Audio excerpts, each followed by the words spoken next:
Much of the history of American automobile racing began on fairgrounds tracks. Here at Wisconsin State Fair Park, they've been racing cars since 1903. Today, the Sky Glider still meanders over the buildings where some of the finest local delicacies are being served. The NASCAR Nationwide Series is the attraction, bringing fans through the turnstiles. They'll be cheering for their local favorite, watching to see if a young up-and-comer can pull off the upset, or if the two headliners just in from the coast can come from the back and take the trophy west. Plenty of excitement for a summer's Saturday night at the races. T-minus 10, 9, 6, 5,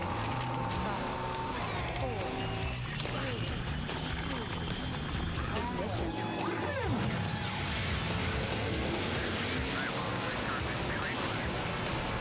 ESPN welcomes you to NASCAR Countdown. One of America's great racing states, Wisconsin, is the setting, with the NASCAR Nationwide Series making its once-a-year visit to the historic Milwaukee Mile. The weather's beautiful, the cars lined up and ready to go. Driver introductions are about to begin down along the front straightaway.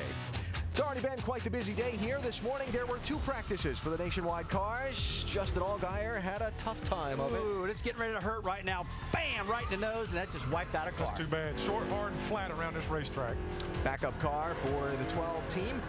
He will start from the tail end of the field tonight. He'll have some good company back there. Camping World Truck Series race rained out last night, ran at 12:30 local time. Ron Hornaday won it on his 51st birthday. Surprise, surprise. Yeah, don't tell those old guys they can't do it, man. That's right. for sure. Ron was up on the wheel. We get to see him tonight, too. Then it was Nationwide Series qualifying. You just saw that Eric Darnell won the pole, his first in just his 6th try in the Nationwide Series. There's a young man with a long family history here, Darnell is. Let's hear from him. He's with Shannon Spake. And Darnell also considers this somewhat of a home track, located about 40 miles north of where he's from. He's about 40 miles south of here. We know your car is fast in qualifying. How confident are you that it can stay up front during the race? Well, right now I'm not too sure.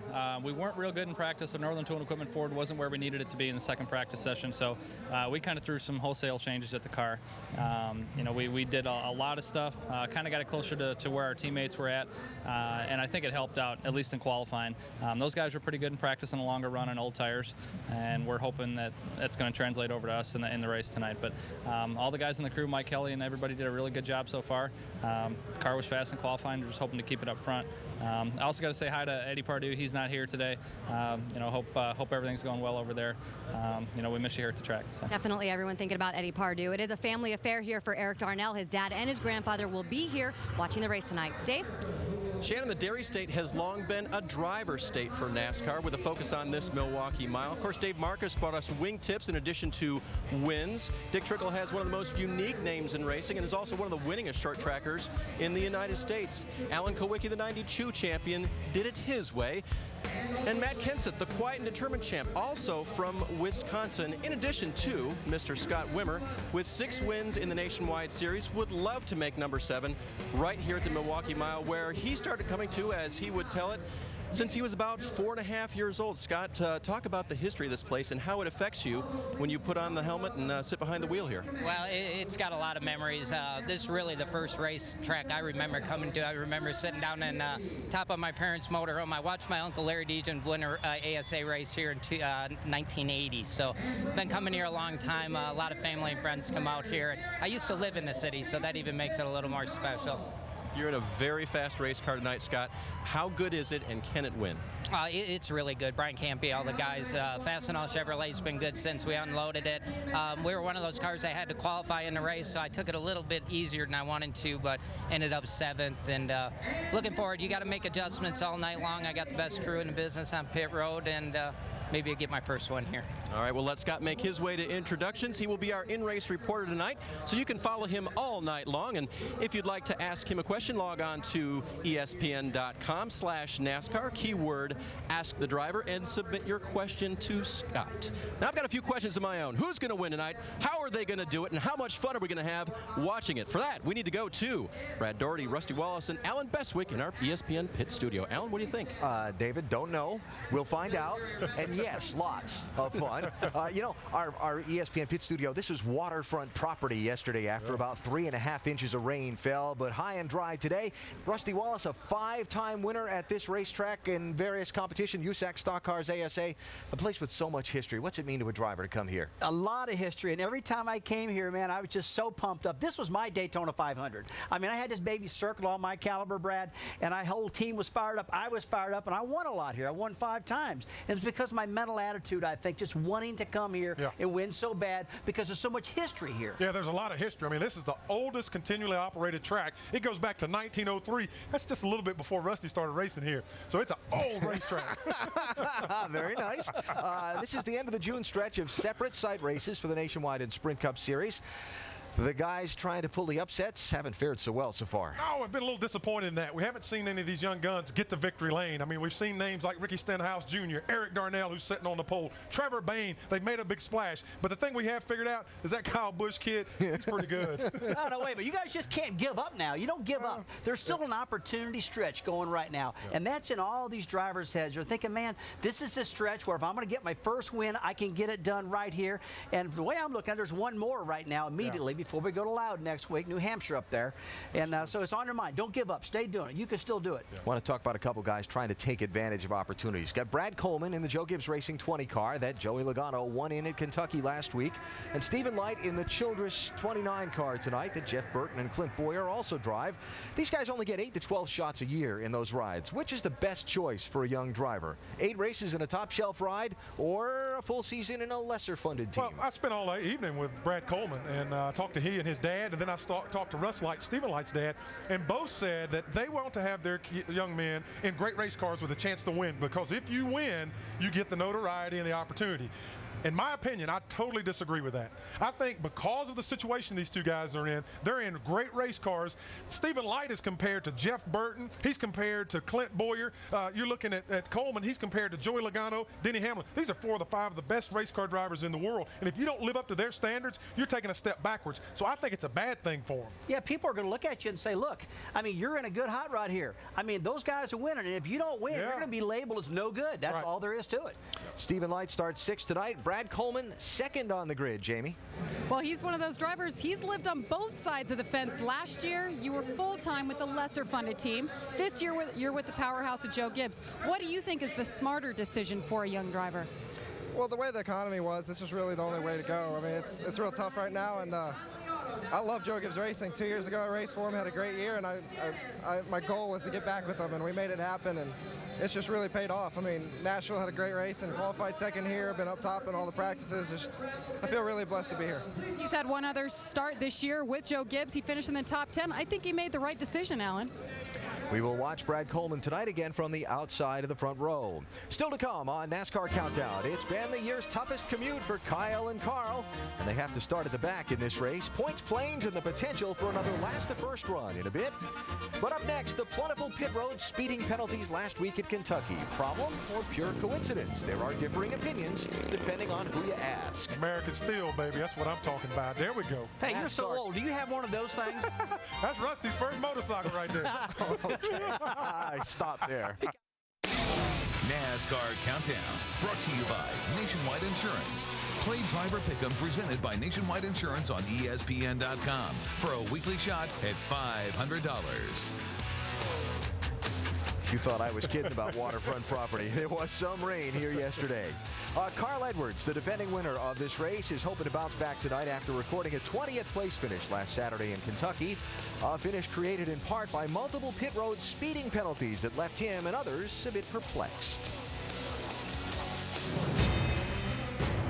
Oh my goodness, we've had so many speeding penalties on pit road. We always check the system before the event starts. We're very confident in our pit road scoring system. And that's where those crew chiefs got to tell them, be careful. Do not speed. Carl Edwards was booked at going 0.03 miles per hour over the speed limit. We got to do a pass for him. There's no way. There is no way. Past the cone is where they say they're getting you. You got to hold your speed past the cone. I don't have any trouble with speeding on pit road ever. Their frickin' thing is messed up and they can kiss. Well, I won't say that because I know they're trying their hardest. But they owe us one because their thing is broke. It's broke. The fact is, you know, like it or not, NASCAR messed up the final pit road exit length. Hopefully they'll just admit they screwed that one up and we'll go on We're confident with the results that we have, so we're good with the results. Speed limit is kind of counter to a racer's instinct of going as fast as he can, but it is an extremely important safety measure to protect the pit crews that work in that confined area. So let's talk about how it works. Our champion crew chief, Ray Evernham, is upstairs in the booth getting ready to call the race with Rusty and Doc Punch. Ray, how does it work? Well, Alan, it's simply time and distance. Let's use the telestrator. There's a line across the opening of pit road. Goes straight across. And they put a loop in there. There's a transponder on the back of every car that NASCAR monitors the cars. All the scoring is done. There's a line crossing, and there's wires across pit roads at several different distances. Now, not all those distances are the same. NASCAR knows the distance between these two lines, and that electronic scoring monitor transponder on the back of that car tells them the time it takes for the car to travel from the first line to the second line. And there's a computer in the NASCAR tower that calculates that time and speed. So it's electronically done, and as soon as it calculates that the car is over, a red light pops up on a computer in the NASCAR tower. All right, so that's how it works on pit road where the scoring is concerned. How does it work from the cockpit of a race car? For more on that, let's go to our Craftsman Tech Garage and Tim Brewer. Tim? Thanks, Alan. When a NASCAR tower notifies the crew chiefs that the pace car is at pit road speed, the drivers simply pull up behind the pace car as close as possible. That's when they're going to calibrate the tachometer, bring the engine up to what they think is the safe speed that the pace car is running, and they're going to calibrate it right then. Then when you come back through the race, when you're coming in pit road, you've got a caution area, then you've got a green light. Each one of these lights represent 100 RPMs, and that's the margin of error right there. But when you get up and the red light comes on, tach starts flashing, that's when you've exceeded pit road speed. That's when you're going to get a speeding penalty. And Tim, the key there is for the driver to hit that button at a very precise time. Exactly, Alan, because if that pace car is at that exact speed, the car should be okay with that interval that NASCAR's allowed. But if the pace car is a little bit fast or a little bit slow, it's going to mess those calculations up. All right, Tim, we appreciate a look at what some of the tachometers look like inside the car. So that's how it works. Now back to Kentucky for a minute. There were 27 pit road speeding penalties called, 25 of them for speeding exiting the pits. The average per race this season of speeding penalties, by the way, up to that point, was 5. So, Rusty, Brad, and we'll bring Ray back into this conversation as well. Was something wrong, or were there just a lot of driver mistakes? Well, as my good friends in the Highway Patrol call it, they call it pacing. Not that I know anything about that, getting a ticket or anything, but it's pacing. But I'm going to tell you what my opinion is, and I am not into conspiracy theories and all that stuff, but I think the pace car could have set pit road speed just a little bit too quick, and it's unverifiable now because it makes no sense to have that large a number in discrepancies of 27 all the way back to 5 and 6 and 7. Doesn't make any sense. I tell you, I get all the numbers and everything that everybody told us and about the loops and all that, but I will tell you, when this thing's all said and done, there still is a bit of a mystery surrounding this thing. I talked to Joe Ballish this morning. He said, Rusty, the only thing I can figure is Kentucky Speedway put some yellow barrels down there at the entrance, or the exit where they were exiting. Maybe that distracted the drivers or something. I said, Joe, you're going to go into drivers meeting today. You know you are. And these drivers are really going to drill you and ask you about this. What are you going to tell them? You're going to tell them that all the drivers that are really good, quality people are all wrong? And he said, yeah, I am. I said, okay. Pace car. It was pace car. I'm telling Ray, you got a thought? Well, what we didn't discuss is that NASCAR already gives those guys a 5-mile-an-hour grace period, so the teams know that. And then they calculate how many more RPM they can go over what the pace car speed is. And as I said, not all those lines are the same, and it just happens at Kentucky and here at Milwaukee, that last segment is the shortest segment, so could be 100 RPM or so, but small margin of error. And like I said, 0.03 miles an hour over. If those guys are pushing it and they gas it up just a little bit, could have been over. If pace car's too fast, you're toast, and you'll never know it again. But you're not a conspiracy theorist at all. You got to stir it. Try to tell Carl Edwards that. A look at more of the top qualifiers for tonight's race. Brendan Gaughan will start third tonight, hoping less than 5 hours from now. He's driving into victory lane. Ricky Stenhouse Jr. With a substitute crew chief tonight in the Roush Fenway 16 car, but another good qualifying run. He starts fourth. And Brad Keselowski, third in points. The last time the series raced on a 1-mile track, he ended up with the trophy. Remember Dover? He starts fifth in this one. All ready to go do their high-speed racing dance tonight at Milwaukee. Speaking of the high life. I've had a couple of those right there. Oh, I bet you have too. I'll tell you what, son. Barley pops, baby. On the Motorsports calendar, NASCAR Now, presented by 5 Hour Energy, the Sonoma Pre-Race Edition. Note the special time, 11 a.m. Eastern, tomorrow on ESPN2. We'll wrap up the racing weekend with our NASCAR Now Monday Roundtable, 5 Eastern. Ricky Craven, Ray Evernham, and Mike Wallace join me in the studios. Over on ABC, the IndyCar Series, Iowa Corn Indy 250, tomorrow 1 Eastern on ABC. Rusty Wallace designed racetrack. And next weekend's Nationwide Series race is on ABC. Note that it is presented by CC's Pizza from New Hampshire, 2:30 Eastern Time next Saturday. Kyle Busch will do it. Winning twice in one day, Kyle Busch makes NASCAR history. Kyle Busch, he wants the lead. They'll race side by side. Kyle Busch spins in front of the field. Sorry, guys. Supposed to get per race too early. That's my fault. There was a problem in the 18 pits. Go, whoa, whoa, whoa, whoa. What'd you say about coming back, Jeff? We rolled a tire. We had a tire getaway. The last pit stop. Every time I come to this racetrack. Yo, suck. Kyle Busch does it at Texas. We got it, guys. Good job. You guys are on. Kyle Busch will get win number 3 in 2009.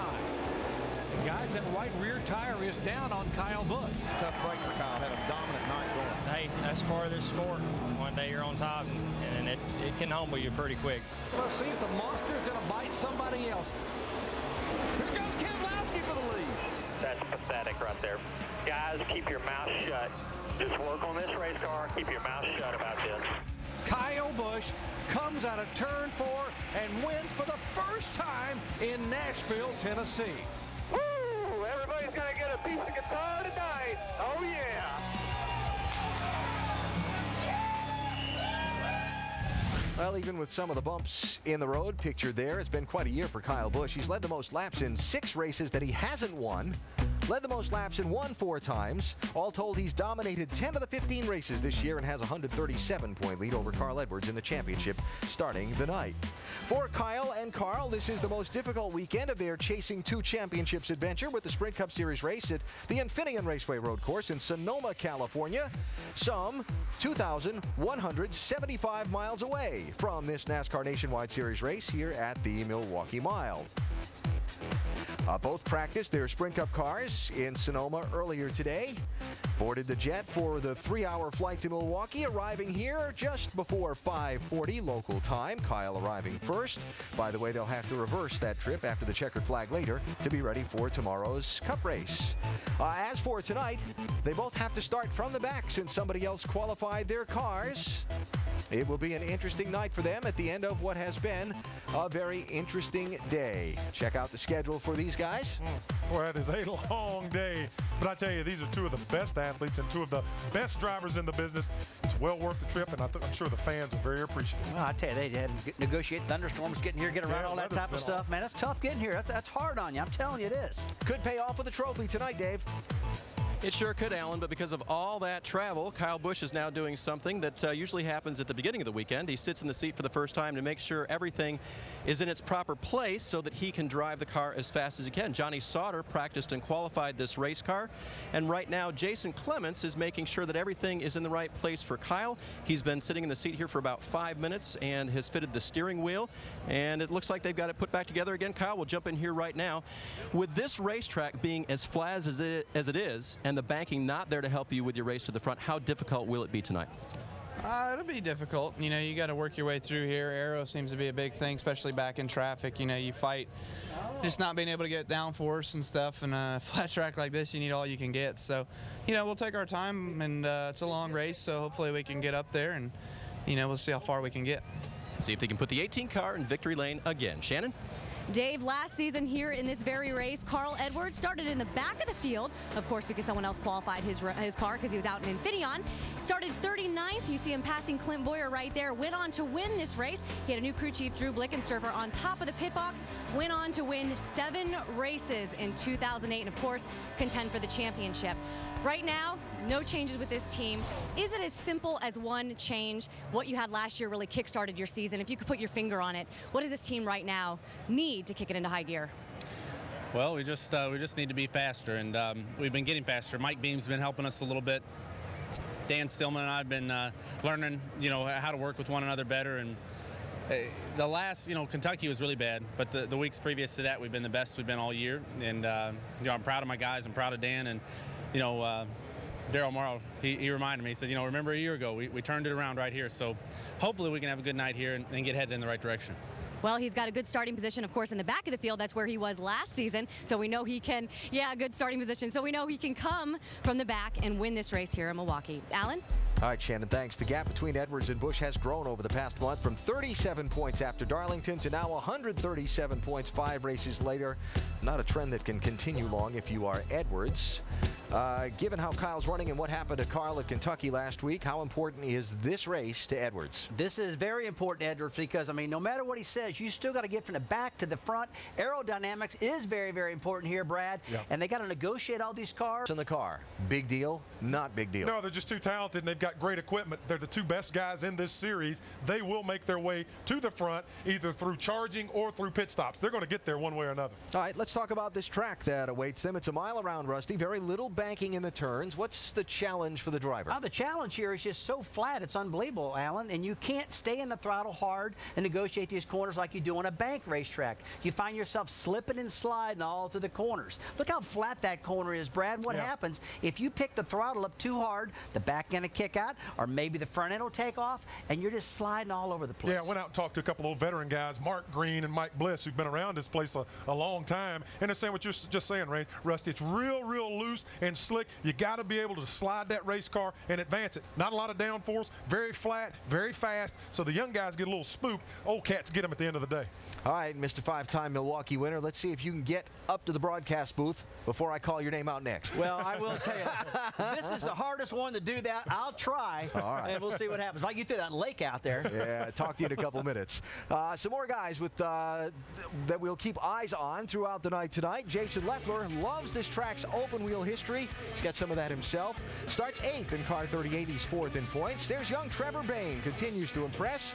Another top 10 qualifying effort. Yep. You watch out for this young man. He's good. And Eric Almirola's in the field. Remember his story a couple years ago? Yep. He was the winner, but wasn't in the car when the checkers waved. He's in the field tonight, starting 20th in car 40. What in the world? It's a polka, man. Polka? It's like somebody's got bugs in their britches.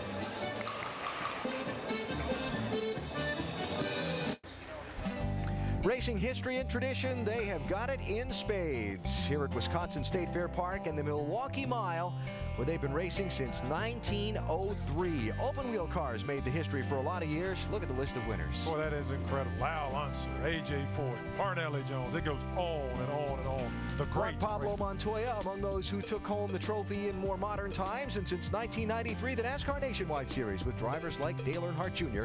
have added to the lore and history. Beautiful weather tonight for the 19th Nationwide Series race here at Milwaukee. 17 different winners in the prior 18 races. 5 former winners in the field. Race fans, at this time, if I could ask you to please rise and remove your hats as the U.S. Marine Recruiting Milwaukee Color Guard presents our nation's colors, and remain standing for our invocation by Wisconsin Army National Guard Chaplain Major Douglas Hedman. And to perform our national anthem, Kickin' Back Entertainment Nashville recording artist Billy Reasons. Almighty God, we are thankful for the courage and the sacrifice. Almighty God, we are thankful for the courage and the sacrifice. Almighty God, we are thankful for the courage and the sacrifice.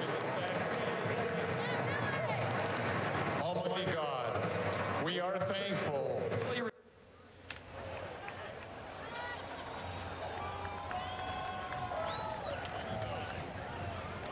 thankful for the courage and for the sacrifice of the men and women who serve in our armed forces.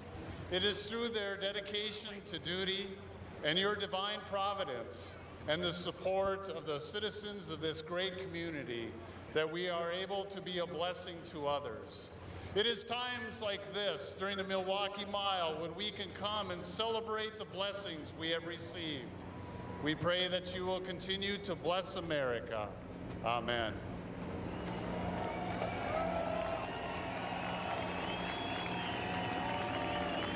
Oh, say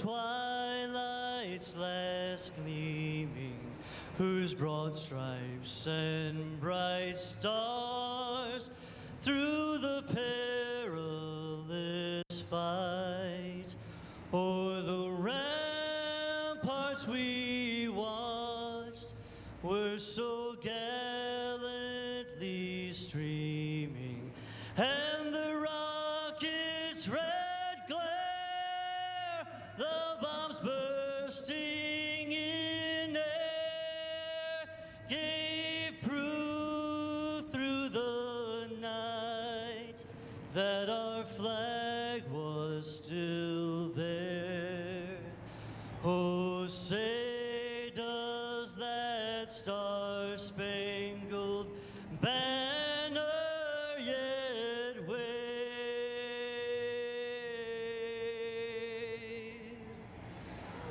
o'er the land of the free and the home of the brave.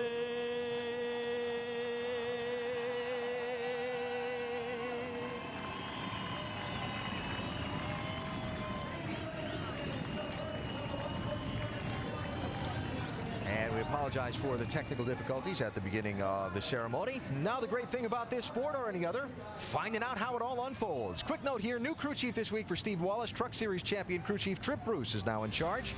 And want an underdog to watch tonight? How about Bobby Hamilton Jr. in Randy McDonald's 81 car again this week? He qualified 15th. The engines fire at Milwaukee next. NASCAR Nationwide Series at the Milwaukee Mile, presented by Toyo Tires, is brought to you by Nationwide Insurance, official auto insurance partner of NASCAR. Toyota, moving forward. And AutoZone, because do it yourself doesn't mean you have to do it alone.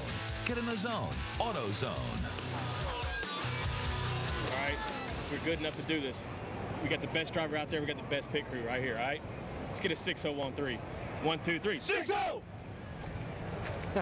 Carl Edwards' team get ready to watch their guy try and come from the back. Quickly, our J-Ski news and notes. NASCAR could still possibly roll out this division's version of the car of tomorrow next season. Reports are it could happen on the road courses and restrictor plates. Next chapter in the Jeremy Mayfield saga will happen July 1st. That's when Mayfield's request for an injunction against NASCAR allowing him back into competition will be heard. And after the latest Goodyear tire test at Indianapolis Motor Speedway, no less an authority than Jeff Gordon says the tire problem's history looks for a good race July 26th. And the grand opening of the NASCAR Hall of Fame, May 11th, 2010. Work progressing nicely on what should be a terrific museum in downtown Charlotte. Very excited about the Goodyear test. Stu Grant, I've talked to him. He's Vice President of North America with Goodyear. They have a great tire. It's going to be a great race. We're excited to get to one of the crown jewels of the sport. All right, think about this. 51-year-old Ron Hornaday, earlier today, won the Camping World Truck Series 200-miler on his 51st birthday. The second time he's won a truck race on his birthday. A little did you know, 89 times a Nationwide Series driver's raced on his birthday. No one's ever won. Really? Yeah. Hornaday tries to change that tonight in Harvick's 33 Chevy. He starts 13th. If he wins, our boys in the booth have promised to sing Happy Birthday on the air. Dr. Jerry Punch and Ray Evernham will keep an eye out for that later. Did Rusty make it yet? He is almost here, Alan. Not quite. Not quite. He may have stopped off for like a broad or something. Hello, everyone. Glad to have you with us. You know, throughout the night tonight, Ray, the drivers will have two primary complaints in their car. And I want to get you to help us solve these problems. Number one, this track is so flat, I can't get the car to turn. How do you fix that? Well, there's lots of things you can do. The old wedge, take a little wedge out. You can change some spring rate with some spring rubbers. You can drop the front tire pressure. You know, standard, raise a track bar, things like that. Okay, if you get the car to turn, and maybe it is turning in the corner, but the second complaint is usually, I can't get in the throttle quick enough. I can't get up off the corner. Give me some more forward bite. How do you do that? I just told you. You just got to undo everything that I just told you. The problem here is that everything you do to fix the middle is going to hurt the exit. So it's going to be a tough balance all night as the track changes. Those guys are going to be putting wedge in, wedge out, track bar up and down. And you don't get a lot of pit stops on Nationwide, so the guys that get it right are going to be up front. What is the secret? I got to ask you quickly. You and Jeff Gordon were magic on the flat tracks at Phoenix and in New Hampshire. What's the key to getting a win on a flat track like this tonight? You've got to get that car to turn the center of the corner. But here and on the flat tracks, track position is very important. So at the end, and guys that maybe don't take tires or get that track position towards the end of the race are going to be key. The key calls on pit road can get it done here. Not only the driver, but the crew chief like Ray making the calls to come in and stay up front. Let's go trackside to get the command to fire them up. And now to deliver the most famous words in motorsports, Grand Marshal of tonight's NorthernTool.com.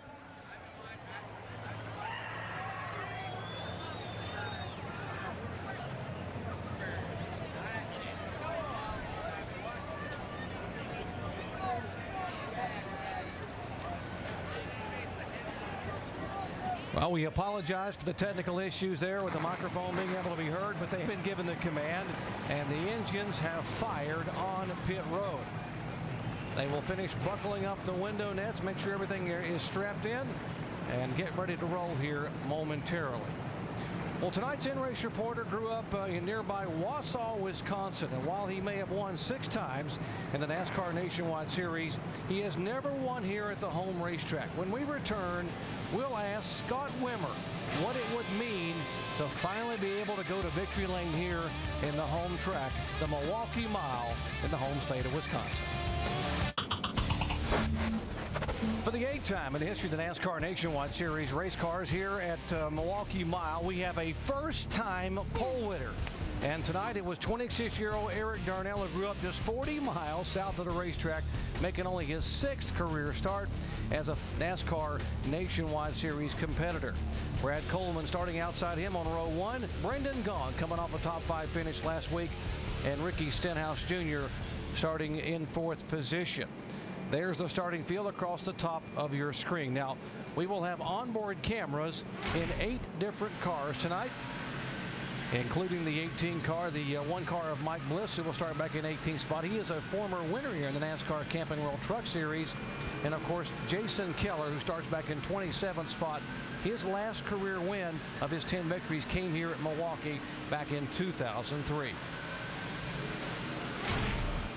And we will have an onboard camera in the rear tire changer for the 01 of Danny O'Quinn. That is Joe Tater Baker. Tater, the nickname, out of Corbin, Kentucky. And he is quite a character, 22 years of age, and he'll be going over the wall, changing tires for the former Rookie of the Year.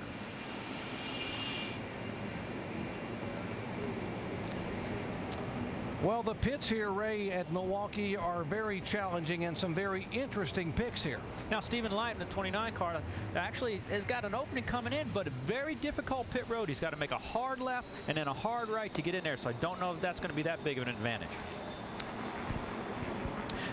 Car number 18, just a kind of a standard pit. Pit road's pretty simple here. Flat pit stalls are big to get in and out. I think that they probably picked that pit by who they're pitting around. A couple experienced guys, Scott Wimmer in front of them, Stephen Wallace behind them, and they might be playing the timing line game right there. And the best spot on pit road is the opening leaving. By getting the pole, Eric Darnell gets that. The only thing is those first 4 pit stalls run downhill a little bit, and so you've got to be careful that you don't have a tire roll away from you. And the white line down there, you see that first white line there, that is the race off line for scoring, and beyond it, the yellow line, that's the more important speed line. That is the line, Doc. That's the one that got everybody last week. And what they explained to us is when the front of your car hits that, and you can gas up right there at that orange dot, your transponder has already passed the last loop. Pit road speed tonight, a very slow but deliberate 35 miles per hour. Let's update some final stories in the pits. First, here's Shannon Spake. Doc, following qualifying today, Brendan Gaughan said, "I have my qualifying mojo back." Now that mojo might have a name, and that name might be Shane Huffman. Shane Huffman, who is normally the car chief on the car, is currently acting as crew chief, while crew chief Brian Barry is serving an indefinite suspension for allegedly using a racial slur following the Nashville race. Now, Brendan Gaughan said Shane Huffman is the only guy who could have filled that position. He said, "He speaks my language." And right now, that language is fast. Jamie? Well, Shannon, 1 year ago, another guy who was fast, Brad Keselowski, he had a breakthrough performance. He started on the pole for the first time in his career, led 145 laps. He ended up finishing 8th. Now, he told me today that race changed the way he sets cars up and the way he races. So this time around, he set his car up completely different. He said the plan is to be there at the end when it counts, the end of the race. Dave? Jamie, Stephen Light makes his third start here at the Milwaukee Mile, and qualifying 6th is by far his best start here. Now he'll hand off for the next 3 races to Cup drivers Boyer and Burton, so he hopes tonight in this 29 car he can leave the mile with a smile. Doc? Thanks, guys. Tonight's race is 250 laps on a 1-mile racetrack, 250 miles. The pit road speed is 35 miles per hour. Pace car will run 40. A tank of Sunoco fuel will get you almost to 100 laps, so somewhere between 88 and 90 laps. And Rusty, the banking here, 9 degrees. Another word for 9 degrees. It's flat. You can say 9 degrees, 10 degrees, whatever you want, but when you're at this big track, it just feels flat as a pancake out there, and that's the toughest thing to negotiate. It's these long, flat corners. What about some of the sleepers tonight, Rusty? Pick a sleeper for us. Oh, man, I got to pick the number 33 of Ron Horn today. Guy turned 51 years old. He's driving the Kevin Harvick car, that famous number 33. I think he's going to the front. Right? Hey, if you're looking at sleepers, you cannot overlook Brendan Gaughan. Look, he's got 3 top 5s in the Truck Series, including a win, coming off a top 5 last week, and I think he's got a pretty good car tonight. There have been 4 first-time winners at the Milwaukee Mile. Folks, the front 4 qualifiers, Darnell, Coleman, Gaughan, and Stenhouse, have not won in the NASCAR Nationwide Series. And the 2 heavy hitters, first and second the points, are at the back of the pack. They've come all the way from Sonoma, California. Glad to have you with us as the NASCAR Nationwide cars roll to the green flag here in Milwaukee.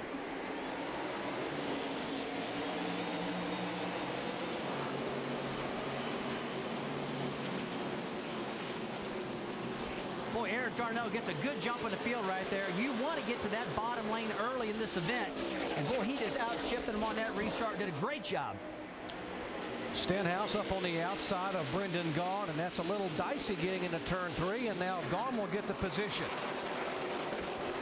You got to remember, this is a real flat racetrack, and you want to get those positions early while those tires are good and while they're real sticky, while those cars are handling good. Ray, as you well know, you can fix a lot of things with good tires. That's what they got right now. Absolutely, and they're going to have to settle in and find it. When let those pressures come up, the track is a lot different than it was in qualifying, so we'll probably see some cars moving through the field both ways, going forward and some going backwards. 29 car, Scott Wimmer, he's our in-race reporter, and he's trying to make some moves early on here. We told you he's from Wisconsin, got a huge contingent of fans here to watch him. He's now moved into 4th position. Guys, all these drivers will tell you that this race is going to change a ton. As this track cools down, these cars are going to change the handling characteristics, tighten up, and getting better. Boy, take a look at Carl Edwards talking about moving from the back to the front. He's getting it done. He is up 17 positions, Ray. So much for patience. Yeah, well, you heard Kyle say he was going to be patient, but heck, he's right behind him. So those guys, if that's being patient, I'd hate to see if they were in a hurry. We talk about it being the toughest commute. What's tougher, Rusty, coming all the way from California or coming from the back of the pack in Milwaukee?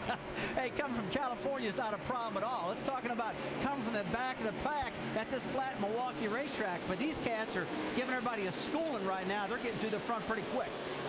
Carl Edwards won from the back of the pack twice in 2008. Did it here at Milwaukee. Also did it at Memphis, having someone else qualify the car.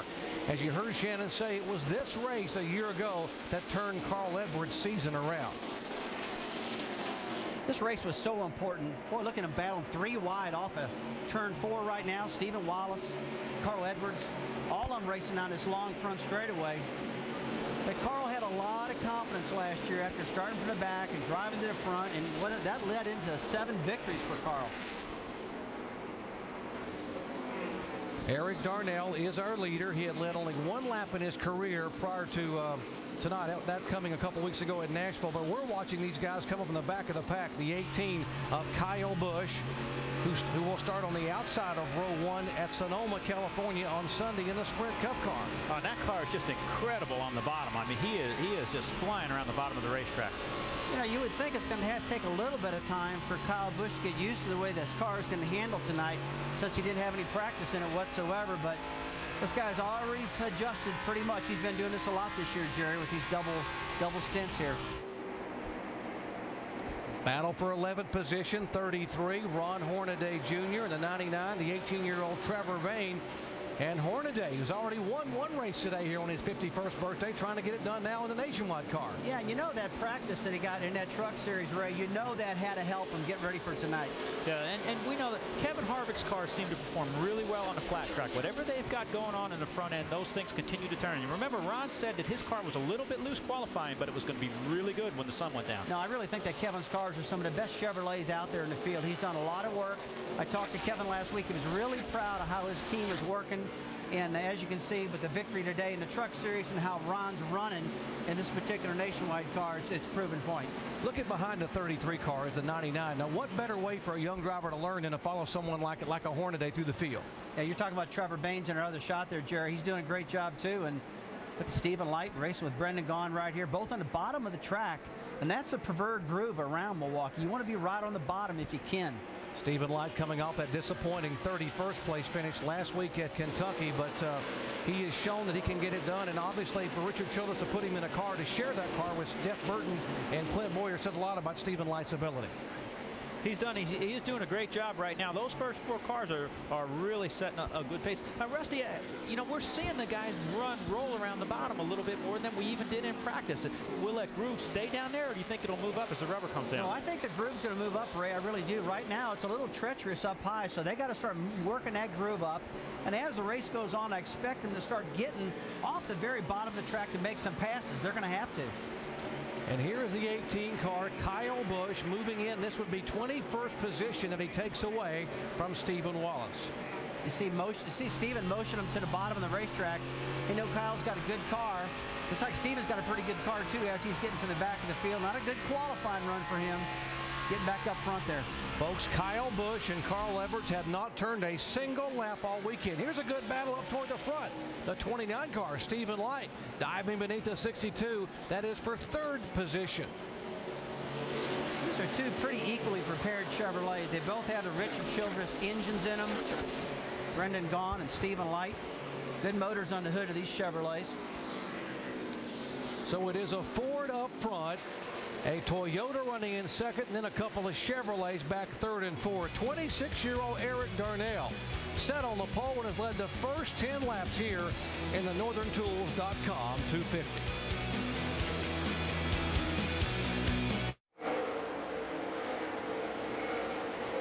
The lead as we come back to the NASCAR Nationwide Series at Milwaukee. Coverage presented by Toyo Tires. Eric Darnell in the 6, Brad Coleman in the 20, Stephen Light in the 29. And they have diced it up a little bit back and forth, with Coleman trying to get that top spot and get around out in front. He had a look underneath. He was not able to pull it off, but right now Darnell's hanging on. Good little fight.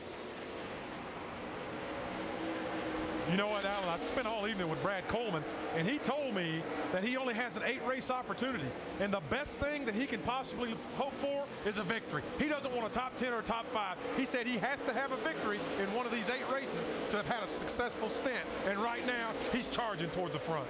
Driving the car, Joey Logano won in at Kentucky. Not necessarily the machine, but for the team, that 20 team for Joe Gibbs Racing, and right now Darnell able to hold him off. 18 laps in, working number 19 upstairs to Doc, Rusty, and Ray. Thanks, guys. How much do you think Brad Coleman wants to lead this race? I mean, Ray, he has not led a lap in competition since July of 2008 at Gateway. That's a long time ago. Well, Doc, you could just tell when he didn't get the pole, he was crushed. This kid's got 8 races, like Brad said, to prove something. And now it looks like as the tires have come up and it's leveled out, we're seeing some great racing. His car actually looks like it's a little better through the center of the corner than Eric Darnell's. He's a little bit lower, but you know what's great? It's like this 2 grooves on this track already. You got Darnell running up a groove, and then you got the 20 and the 29 running down on the bottom. You know, Ray, some of the drivers told me that black part on the bottom of the racetrack, he's been doing this for the last couple laps, guys. Look at that top lane coming in with all that momentum. I was about to say, some of the drivers told me that the bottom part of the racetrack, as the run goes on, gets a little slippery. So, you know, if it's slippery on the bottom, it kind of equals the track out. You can run top and bottom. Well, see, look how the 6 car is actually arcing it in the corner and opening up that bottom lane, but he's able to get more momentum coming off the corner. Well, Doc, his car's not working as good as he wants on the bottom of the racetrack. You see, Coleman, he might have him now. If he can just get in the throttle a little bit, well, you see, look at it, Darnell's got that run off the top, Ray. Wow, when you can get off that corner, you can get more straightaway speed. What a great race. 2-groove racetrack this early. Well, I can guarantee you, Brad Coleman's getting mad right now. Man, when you're a driver, you're getting pinched down on the bottom. Hey, these guys are racing good together, but Just can't seem to clear him. Oh, there we go. Now he's got it. Now he's got that clean air. We'll drive away from these. These would be the first laps that Brad Coleman has ever led in a nationwide car here in 3 trips to Milwaukee. We're more on the 20 car. Let's go down to Dave. And Doc, 2 weeks ago when Brad had his first ride with this team of the season, crew chief Dave Rogers told me we learned a couple of things. First of all, how I, the crew chief, run things. Secondly, what Brad responds to as a driver. In the week following, we had a lot of really good discussions on how we could both be better. That's obviously paying off tonight for Coleman. Shannon? Dave, Stephen Light right there in the 29 cars. Crew chief Doug Randolph said, calm down, relax, let them use up your stuff, and then you can make your move. Of course, talking about the battle in front of him between the 6 and the 20 car. Doug Randolph told me that this has been a great week for Stephen Light and himself. He said they've been the best that they've been in a couple weeks in this 29 car. This is the same car that they had in Nashville, and that fact gives Stephen Light some extra confidence. Stephen Light now trying to make the move. That confidence paying off. It's nothing better than a driver who feels good about his race car and is confident in his ability. Yeah, I mean, confidence is everything in the world. And you got to come into this particular racetrack and love this place in order to do good here. I said earlier, if you come in here not liking it, you'll get defeated. Stephen's got a good car. He's a good driver at this style of track, and that's got to be in his head. Dave. Guys, that's for Eric Darnell, our pole sitter, who has now lost the lead and is being challenged for second place.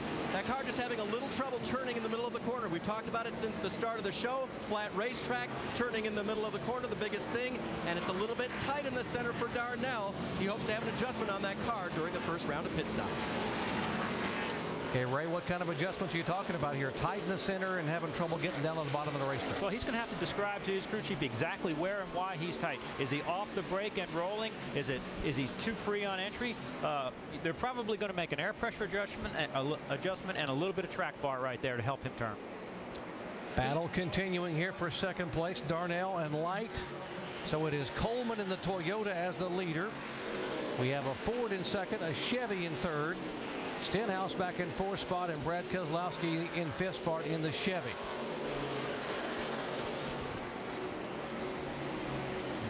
What about the boys that came all the way from California? Well, folks, it didn't take long, because in just 18 laps, Carl Edwards cracked the top 15. And now he is all the way up to 12th position. There comes cousin Carl, who's trying to turn his season around just like he did a year ago, with possibly a victory here tonight. Well, that car's handled a lot better than it was last week at Kentucky, that's for sure. You know, one thing I'm noticing, Ray, look at the noses of these cars. They're a lot higher than we see every single week. A lot of guys tell me they want more mechanical grip instead of getting their noses real low and get that arrow. They say the place is so slippery. I want those wheels to work a little more independent. What do you think of that? I think that what you're seeing there is that they've got the noses nice and soft so they get down in the corner, but they've taken some rebound out of the front shocks, because the rebound beats the front tires to death. It holds the air dam down, but they're finding out that mechanical grip from beating those tires up. As that goes away, the car gets tight anyway. You heard that Darnell was having trouble from the middle of the corner off. Now we'll see if Stephen Light can try him on the outside. And a little touch there. Light gets the momentum up off the corner. Looks like he'll have the spot. Hey, this track has got so much history behind it. I mean, you think of the drivers that have run here: Pernelli Jones, A.J. Foyt, Mario Andretti, Bay Darnell, Eric Darnell's grandfather. This is a really, really cool racetrack and a really great night tonight. We've got a great crowd here at Milwaukee. One of the largest ones I've seen at this racetrack of late. And, boy, the fans are loving this early action. And I'll tell you, the kid that's doing a great job this early, again, is Ricky Stenhouse in that 16. Those Roush cars look really strong tonight. Yeah, you've got Darnell, you've got Stenhouse, and the 60 car. So it looks like Jack's got his nationwide program going. You're exactly right. I've been looking at that, and all those cars always run well. Look at Steenhuis. Dave, look at Stenhouse. He is just really running good out there. And Rusty, last week he had a top 10 finish, and I asked, what was the biggest thing you learned from that? Because it's your best finish so far in your short nationwide career. He said, I learned to be patient. There was some three-wide racing that I just backed out of. I finally learned from crew chief Eddie Pardue that I needed to be patient. And they reminded him of that again today. That was the first thing he said to me. So it looks like he's patiently racing his way to the front. Hey, Dave, remind me of one thing when this race is over, to say Stenhouse instead of Steinhaus. I'm working at it. Okay? I would never correct you, champ, but it is Stenhouse. Thank you. Well, the 16 car without their crew chief tonight, Eddie Perdue, back at North Carolina with his 4-year-old daughter who was ill in the hospital, and we all send along our best regards and best wishes for that family. And subbing for him is Matt Pusha, who was the crew chief for Paul Menard in the Yates Racing NASCAR Nationwide Series team. But even without their leader here, this team is doing a heck of a job as the 16 car now holding stout in 4th position. 30 laps are in the books now, 31 of the 250, and it is Brad Coleman who is showing the way. Stephen Light, Eric Darnell, and Ricky Stenhouse Jr. There's Matt Pusha, who's got this car now in the top 5.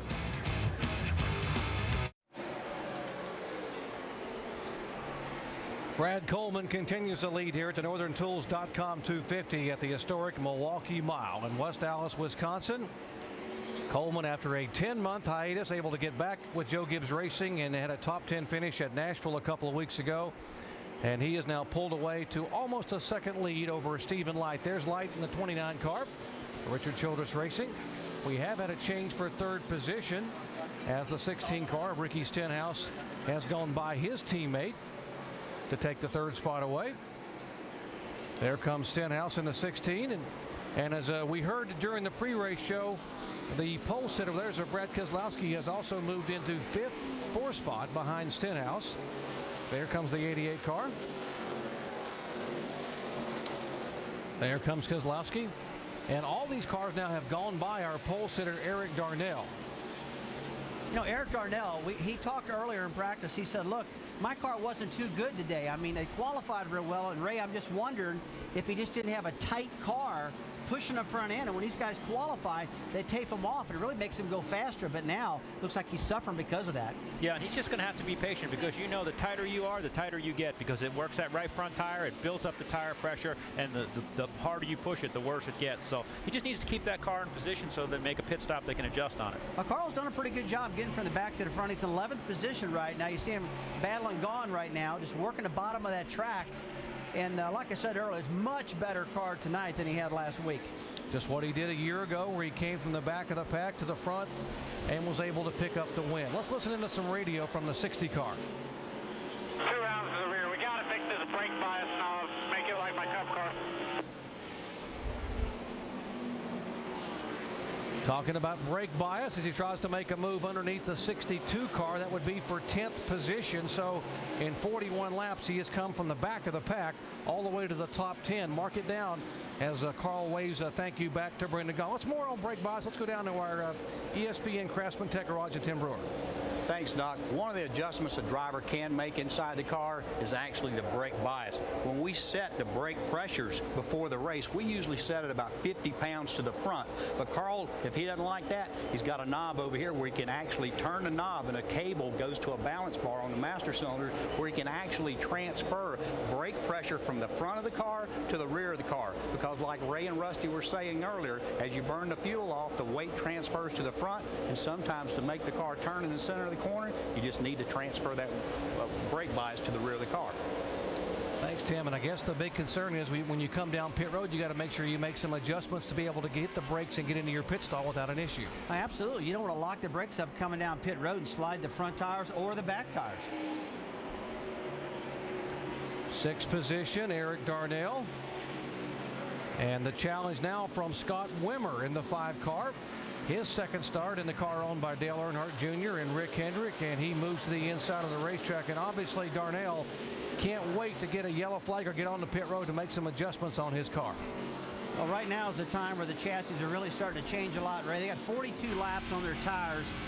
What'd you say, about 90 laps they can run on a complete fuel run here? Yeah, somewhere, because they'll be a little bit shorter because of the pace laps on this first run, but everybody we talked to said tires made a huge difference. So, you know, it looks like the lap times have dropped off about a second or more. I will tell you, if the car's pushing the front end right now, it should just get worse as the night goes on. And we talked a lot about how this track is very dependent on mechanical grip. As we look at these two cats racing side by side into turn 3, Jared. Great battle. Wimmer down on the inside, and behind him you see Hornaday moving in. And these are 6th, 7th, and 8th place there. Wimmer takes a 6th spot. Now you're going to ride along with Ron Hornaday. driving for Kevin and Delana Harvick. See if he can make the pass. Talk about a good way to make a pass like he's doing it right now. Settle in on the bottom deeper than he can. Even if he slides up, he blocks the guy behind him and takes the position. Now, Scott Wimmer is our in-race reporter. We apologize we were unable to talk to him during the pre-race. We had some frequency issues, but we have gotten those cleared up. And now, under the caution flag, we get an opportunity where we'll be chatting with Scott Wimmer, the Wisconsin native there, hoping to get his first win here on the home track. Well, I like watching these guys get down the corner and taking the front of that car, Ray, and sticking it right behind another guy. Makes them real loose, makes them wiggle up the racetrack. And that's really compounded on a flat racetrack like this, especially getting into turn 1 and getting into turn 3. Well, you heard Kyle Busch say at the beginning of the show how important he felt like aerodynamics were going to be, especially on a flat track, because you need all that you can get. And that aerodynamic balance changes with that pitch of the car. And when that nose gets on the ground, it gives you a lot of aerodynamics. But when you've got that nose up under the back of somebody, it takes their downforce away. Yeah, and that's what Hornaday's trying to do right now to Scott Wimmer, is wear his rear bumper. I'll make him loose so he can get around him. You see Ron Hornaday make that pass, and he makes it look easy. And I know it isn't easy, Rusty, but you talk about drivers who are great drafters on super speedways. What makes a driver like a Ron Hornaday so good on the flat track? Because the flat racetracks notoriously, Jerry, are known as being short racetracks. These guys cut their teeth on the short tracks. They know how to muscle around there, rough these cats up a little bit, and get around them. Also, he just run the truck race a little while ago. He knows what this racetrack's doing and what to tell his crew chief to fix it on the next stop. And also, Ron is if we added Brad Coleman and Stephen Light together, they'd still be younger than Ron is today, right? He's going to kick me in the butt for that. Here's the 18 car, Kyle Busch, and now he's being shown in the 12th position. So again, Carl Edwards and Kyle Busch making the move. Edwards is up 18 spots, Kyle Busch up 17 spots from where they started at the back of the pack. As we move in on 50 laps, it is Brad Coleman, the kid from Texas, showing the way here at Milwaukee. A live look at the race for the lead and for second place as we come back to the NorthernTools.com 250 at the Milwaukee Mile. 53 laps are complete. The leader's Brad Coleman, the yellow 20 car. Second place just taken over by Ricky Stenhouse in the City Machine. Got around Stephen Light in the Holiday Inn car as Light was trying to find a way around Brad Coleman in all the lap traffic. Say that again fast.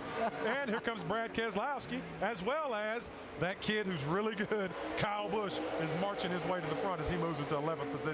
Carl Edwards got into the top 10 at lap 40. This is Kyle, who hasn't quite kept the pace Carl has himself, getting into the top 10, passing our pole sitter Eric Darnell there for the number 10 spot. So back up front to the leader, our Holiday Inn race summary.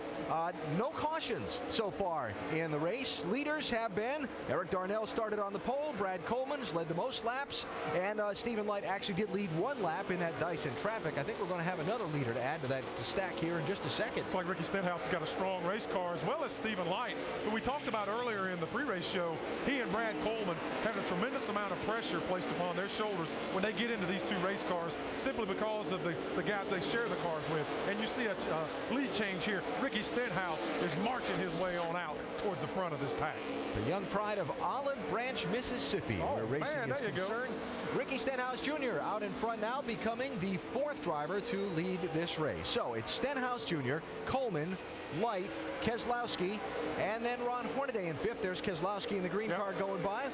We fall back to right there, fifth place. Ron Hornaday to start our Nationwide Up to Speed, our Nationwide Insurance Up to Speed. Let me get it right, Jamie, before I send it to you.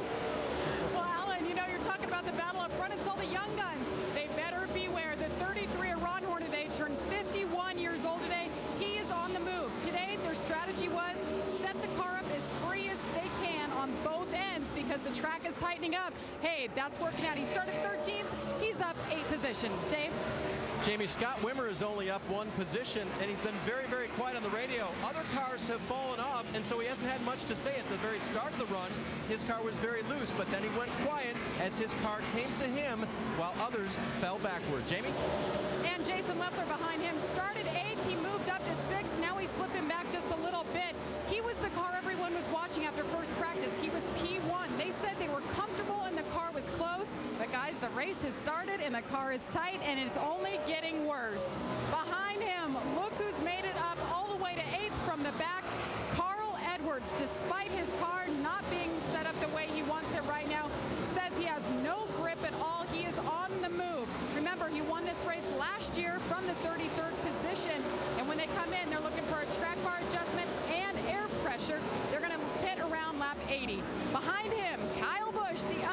Double duty driver, been running his car in Sonoma today, flew all the way here. 9th right now. He too isn't thrilled with the car. Remember, this is like practice for them these first few laps. Get the car the way they want. And Kyle Busch said he just feels slow. Shannon?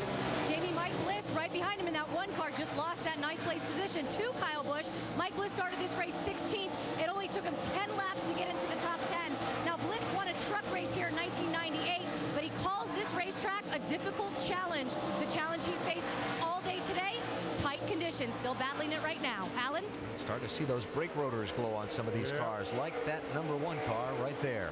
So all good for Ricky Stenhouse Jr. He's your race leader. One update while we were going with our Nationwide Insurance up to speed. 3rd position changed hands. Yeah, Brad Keselowski slid on up into 3rd. Stephen Light still running 2nd. And I tell you, I'm very impressed with how well these guys have driven these first 60 laps. Caution free. Everyone's racing well. So 1st, 2nd, lap car, 3rd, and 4th. That's the way they run. It's 60 of 250 laps. Still caution free. Expecting some pit stops in a bit. I'll bet we see caution flag before too long. Nope.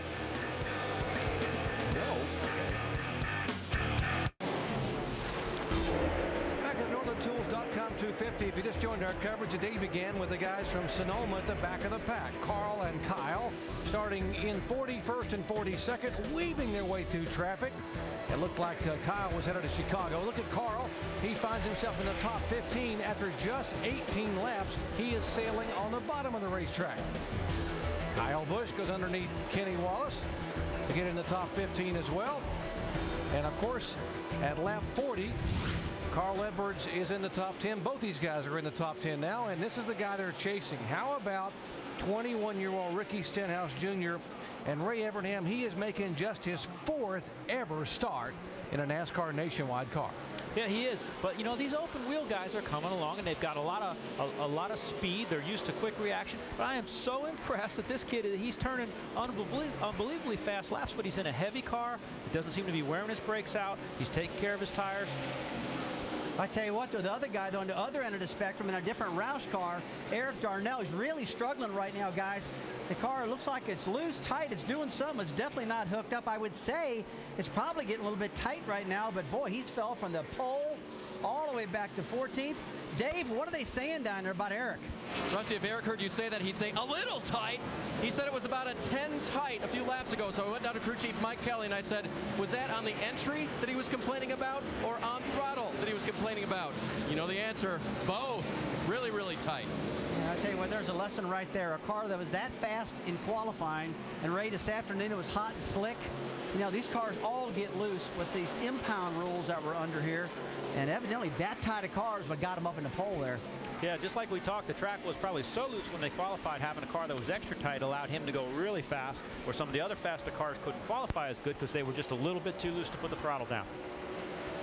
He will lose another position. This is the 11 car. Scott Lagasse Jr. going by, and Darnell, who just joined our coverage, was the pole sitter, the 8th first-time pole winner here at Milwaukee. He led the first 20 laps, and then the car started skating, wouldn't turn, and he's been backpedaling now, losing another spot. And we see Justin Allgaier there in a backup car all the way from the back of the field on up to 17.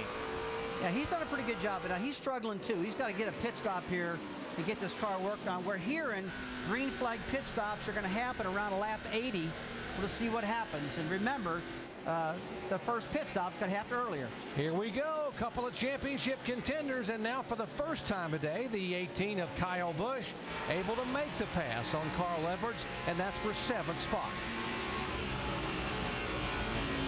Those two have been staying hooked up for about 25 laps right now. Carl kind of cut the hole, kind of made the hole for Kyle to get through. And it looks like Kyle's car, as it's getting darker here at Milwaukee, Wisconsin, and getting cooler, his car looks like it's getting better. Well, either that or maybe those guys really were being patient when we thought that they weren't. But boy, if they've got that much more left to bring those cars up through, it's going to be a heck of a race. Nice run here for the 28 car. Kenny Wallace, who was really aggressive in qualifying. He was pumped up today when he went out to qualify. He loves this racetrack, Ray. You talked to him earlier. He's up to 11th right now. Got to be loving his run right now. He really is. He was very, very happy with the way his car was in race trim. And I talked to Ken. Kenny's having a great time. He's doing a lot of dirt racing, and I think that might be helping him slide around a little bit. Here's Jason Keller in the pits. Dave. He had a really good run, Doc. Was all the way up to 17th, but just recently he said the car was really, really tight and starting to bounce. So they'll make a wedge and air pressure adjustment for Jason Keller, one of the first cars to hit pit road. Keller, the winner. Keller won here back in 2003. Here's our pole sitter who mercifully is going to get on pit road and get some adjustments there. Eric Darnell coming down at 35 miles an hour. Headed to you, Dave. And this car that was so tight for Eric Darnell, they've got wrenches in their hands. No doubt crew chief Mike Kelly has made an air pressure adjustment in those tires already. Big swing was the word he used. So the wedge wrench goes in. Sunoco fuel being added to our pole sitter. Just a little bit of a change there in the wedge. So it must be big on air pressure, small on chassis for Darnell. Crew moving quickly. Left side tires are on. Is it full of fuel? Catch K Man says yes, and Darnell's off pit road. Hey, look, guys, this is awful early for some of these guys. I mean, I'm thinking maybe 6 to 8 laps later, but boy, they must have been really falling off the tires and needed to get in and get those things hooked up again. They're probably on the early side of a window to do it in a two-stop race, but kind of a small adjustment in the rear window of that car for as bad as it's been running, huh, Rusty? Yeah, I would have made a big swing. But you know what they could have done is made some big air pressure changes that we can't see from up here. Here's Bobby Hamilton Jr. in the car. He's had 2 top 15 finishes in the last 3 races he's driven from McDonald Motorsports. Being very deliberate to get in. Bernie Lamar is in. Shannon. Bernie Lamar right there in the number 32 car, guys. He's been saying, as everybody else, his car is tight and plowing. You see that wrench in the back? That is a chassis adjustment. 4 tires and fuel for the 32. Dave. Very tight race car for Brendan Gaughan. They thought about being one of the first cars to pit, doing that short pit thing, but now they're about 6th in line. A big track bar adjustment for Brendan. That will move the track bar up. That will help that car turn a little bit better. A 4-tire stop for Gaughan as well. Fresh rubber full of fuel, and he'll be on his way off pit road. I like what they did at 62, the track bar. I counted, they raised that track bar 3/4 of an inch. 1 round is 1/4 of an inch. So that's a big adjustment. But I like what Shane Huffman did. Made a big jump at it. Got to do something right now, so just play with it. And that should help that car quite a bit in the middle and exit of the corner, Rusty. The only bad thing, it could make him a little bit free getting in, but they might have made a tire pressure change to compensate for that. Well, one thing he's got coming that could help that, Ray, as you well know, it's going to get a lot cooler here, and these tracks are going to get more hooked up. I'll tell you. 47 of McDowell in. Let's go down to his pit. Shannon. Michael McDowell tight in the middle, loose in, loose off. They're going to take a pretty big whack at it. They're going to go 2 rounds down on that track bar for that 47. They're going to take 4 tires and fuel for Michael McDowell. Rookie of the Year contender there, guys. Hornaday is in right in front of McDowell. Jamie. Ron Hornaday has not said a word over the radio. He's completely happy with the car. One of the very few out here. The car is actually getting better. Remember, this is the first oval race in a nationwide car in 2 years. He's doing well. Dave, oh, and he stalls it. Dave. Scott Wimmer is on pit road. Brad Coleman is on pit road. Wimmer's car just pretty good right now. He's going to take a little bit of air pressure out of the right front of that car. Shannon. Dave, Stephen Light in that 29 car. He says the back end has no grip at all. He's tight in the center as well. They're just going to make an air pressure adjustment. They don't want to go too far on the adjustments. 4 tires for that 29 car.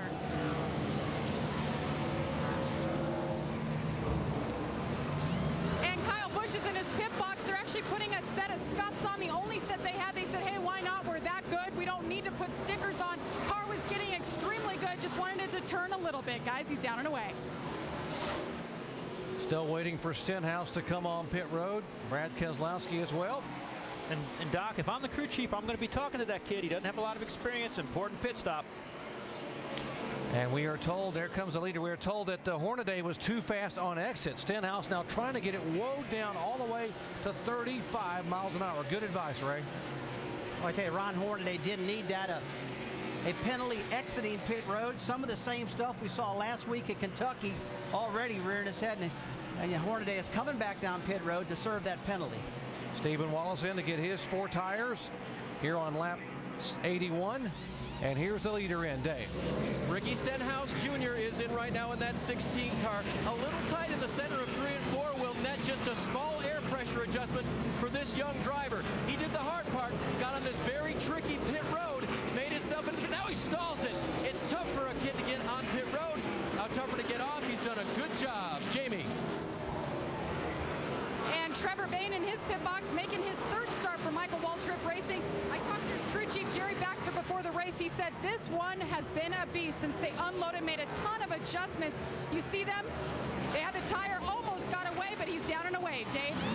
Air pressure adjustment for Brad Keselowski in that 88 car. A little bit loose up off of the corner. They've made a 4-tire change. A good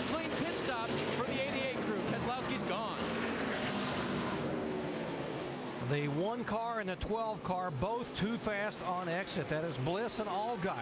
And here comes the 60 car. Carl Edwards had stayed out to try to lead a lap and get those 5 bonus points. He will now come down on lap 82 to make his first stop of the day. Coming from the back of the pack all the way to the front and now headed toward you, Jamie. Well, it's been quite a run so far, but Carl just wasn't happy with it. Just said they didn't have any grip, and he didn't understand why it felt like when he got on the brakes that the nose was still up. I think it's just that adjustment going from the Cup car. 4 tires, they're making a track bar adjustment and air pressure adjustment to try to get some grip in the 60. Just under 16 seconds, and now with the cycling of pit stops, Ricky Stenhouse. One's going straight out. Take a look at this, guys. There's a yellow line right there. That's what they got to race to. We've already got 3 cars that got busted. The 1 car of Mike Bliss, the 12 car of Allgaier, and the 33 of Hornaday. This is a shot of what happened last week. These guys have got to be careful and not get past that yellow line too fast. And Rusty, just like last week, that is the shortest segment on pit road, so less margin for error. Well, Ray, you told us about it in the countdown show. I don't think these guys listen too good, though. We are working lap 84 of the NASCAR Nationwide Series at Milwaukee, presented by Toyo Tires. And after a cycling through of the first scheduled pit stops, it is the young man from Mississippi, Ricky Stenhouse Jr., only his 4th career start, but he is our leader.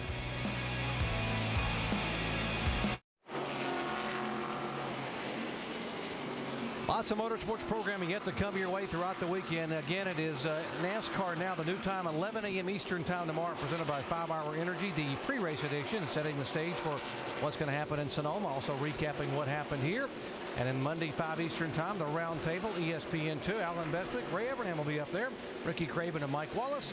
And how about some great IndyCar racing and a track designed by Rusty Wallace out in Newton, Iowa, the Iowa Corn Indy 250 on ABC tomorrow at 1 o'clock Eastern time. And we invite you to join us on ABC next Saturday from the Magic Mile up in New Hampshire, 2:30 Eastern time for NASCAR Nationwide action. Michael McDowell trying not to go a lap down. That is the leader there, Stenhouse, trying to go around him. McDowell being shown in 18th position.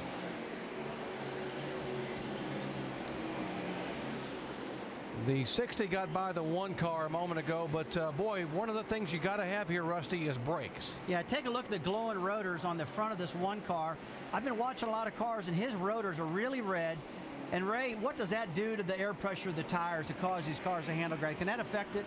Well, the brake heat definitely goes through. We run a steel wheel on the car, so it transfers to the tire and builds up the air pressure. But with these Nationwide cars, since they've taken the horsepower away, guys are sneaking smaller and smaller brake packages on them. And you got to be careful you don't go too small, because too small a rotor will glow like that, and eventually it'll crack. I'm noticing a lot of guys out there in practice this afternoon really had their grills taped off more, trying to minimize the amount of air flowing through the brakes. I think that's a wise move or not. Well, again, that helps your front downforce, so you get your car to turn. But, you know, you've got to keep everything cool. It's a balance. Shannon, you got something for us? Well, I can tell you right now, Mike Bliss has been battling the tight conditions all day long in practice and then in the race today. They did 2 rounds on the track bar to try to alleviate that, but that 1 car, they've been struggling. Tell you what, the brakes are going to be an issue before the night's over for some of these guys, because like Ray said, it really builds the front air pressure on these cars, makes them handle bad, and they really need to work on it to calm that down. Battle for 3rd position here. Stephen Light, the 29 car, and the 18 of Kyle Busch, and Kyle able to make the pass. And Ray, you made as you watch this battle, you made a good point. Kyle, the big winner on that exchange of pit stops a moment ago. Yeah, he sure did. He had a good pit stop, no doubt, but he pitted 1 or 2 laps early, which gave him fresher tires. But Rusty, you know, as a driver, it's not just about the pit stop, it's about how fast you get the pit road. Oh yeah, I mean, you got to be really efficient. We talked about not getting busted coming down pit road, but you don't want to give much up either. I mean, you got to be absolutely perfect nowadays in racing if you're going to win these races. You got to get in good, you got to go through the center of the pit road good, and you got to exit good. And you got to take all that 5-mile-an-hour advantage they give you on pit road to get that job done. Finally, Kyle Busch able to drive it down on the bottom, but Shelby Howard, the lap car in front of him, now slides up in front of Stephen Light. That's just the break that Kyle Busch needed. And Stephen Lights had a good car, a very fast car all night. You know, again, we're about to see how fast that 16 car really is, because Brad Keselowski in that 88 car has been strong all night. Now he's gaining on just a little bit. Well, you see what's happening right now. Look at the sky. It's starting to get darker. The lights are coming on. This racetrack is changing big time. The whole complexity is going to change right now. Up front, Ricky Stenhouse in the 16 car has now led twice for 38 laps. The 88 car behind him, the car that led the most laps a year ago, Brad Keselowski, inching in slower and slower. Keselowski has been shown as leading just 2 laps. So it is Stenhouse Jr., Keselowski, Kyle Busch, Light, and Wimmer in the top 5. As we move in on 100 laps. Look how good that 16 car has been. Ricky Stenhouse, the leader. Back with more of the Nationwide Series presented by Toyo Tires at Milwaukee. Coverage of Major League Baseball continues on ESPN and ESPN2 with 2 nights of action. First at 8 Eastern, it's Sunday Night Baseball presented by Taco Bell. On ESPN as the National League West leading Dodgers take on the Angels. Then catch Monday Night Baseball on ESPN2 at 7 Eastern as the Cardinals face the Mets. ESPN News will be shown in both St. Louis and the New York markets. Both games are part of the ALNL Showdown presented by State Farm on ESPN, ESPN2, and ESPN 360. See, that was Miller Park there in the background, the home of the Milwaukee Brewers, and we are at the Milwaukee Mile here. And the 16 car, what a phenomenal effort by Ricky Stenhouse Jr. Clear by 4, good corner. Be careful with these lap cars. Keep your fenders on it. They're going to run you hard. They're good cars.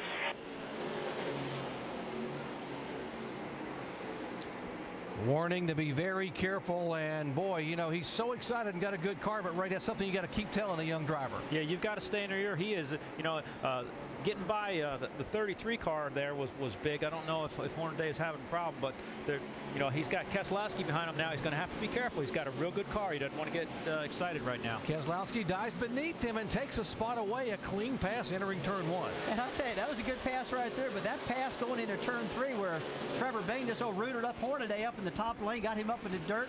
All those guys got lapped because of that, and Brad Keselowski gets around him when all that traffic happens because of that mess. But what a great job Ricky's doing. But there's old Brad leading this thing. We knew he'd be up to the front. We talked about what a special weekend this is for so many drivers. It is Father's Day tomorrow, and Ricky Stenhouse came here hoping to be able to give his dad a special memory. Let's go down to their pits. Dave. And Doc, I'm with his dad right now, Rick Stenhouse Sr. Rick, what do you think about his run so far, especially holding the lead through that round of green flag pit stops? So far, he's done a real good job. I think he's being really patient, and that's going to be the name of the game here. The city financial Fords are good, and this is for Eddie, and hopefully we'll have a good Father's Day, and he'll bring it home to victory lane. Did I hear that you tried to teach him patience at home growing up as well? Yeah, it's been tough, too. He's always wanting to be on the gas and lead every lap he can, and he's always been that way, but in this kind of racing, you just got to have patience, and hopefully he'll learn some and carry this thing on in. Young race car drivers who want to lead every lap. I can't imagine that, Rusty, can you? Well, hey, fathers love their kids, and he's rooting that boy right to the front. I got to tell you, I really think Ricky's car right now is a little bit faster than Brad's car. He just got stuck back in that traffic. What they've got to keep telling him right now, though, now he's back there a little bit, so he doesn't have as much clean air to his nose. He's got to be patient, not overheat that right front, and know that he's got a good car. Let that front cool off and get a run back at the 88. I believe that he is a little bit quicker, Rusty, like Steve, but as long as he doesn't overheat that tire, getting too excited. You know, this is the reason that Ray Abraham was so successful. Getting out of his driver what he needed to get out of him and calm him down when he needs to calm him down. Hey, you just taught me something right there, man. I was never that calm. Maybe that's the reason I didn't win as much as you. Rick Stenhouse Sr. watching his young son possibly chase a dream. And how about the rich tradition of the Keselowski family from the Irish Hills of Michigan? You know, of course, in Brad Keselowski, we asked him about how important this weekend is for him, particularly Father's Day. Well, my dad got my career started. I can still remember the first time I went to a racetrack. It was to watch my dad. So he's meant a lot to my racing career and my life in general, as far as you know, the code in which you live your life and you race your competitors or you interact with your race team. You know, I've got all that from my dad. His dad, Bob Keselowski, is a racer's racer, former ARCA Series champion, still working in the sport with his older brother, Brian Keselowski. Brad talking about what it meant to be a part of that family. And, of course, already what a successful year for this young man. A win in the NASCAR Nationwide Series on the 1 mile at Dover, and also a win in only his 7th start as a NASCAR Sprint Cup driver at Talladega. He is leading here at lap 109 at the Milwaukee Mile.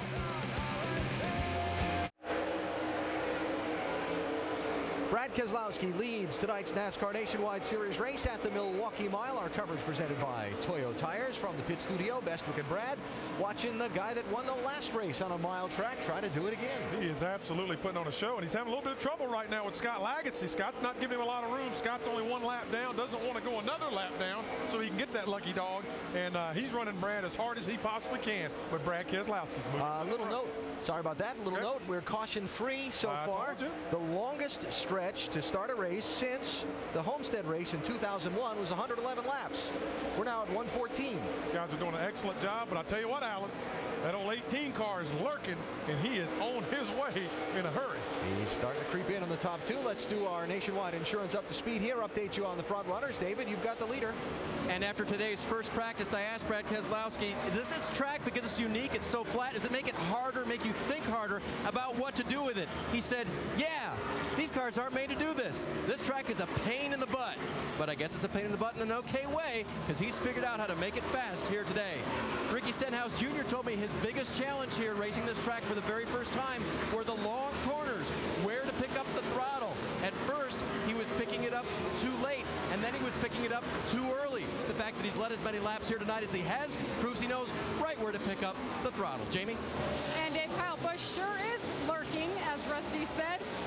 After that last pit stop, you know, they made a track bar adjustment, and for scuffed tires, he said it's getting better, and you don't hear that from Kyle a lot, so I keep your eye on this 18, perhaps working his way up to the front before this thing's over. Dave?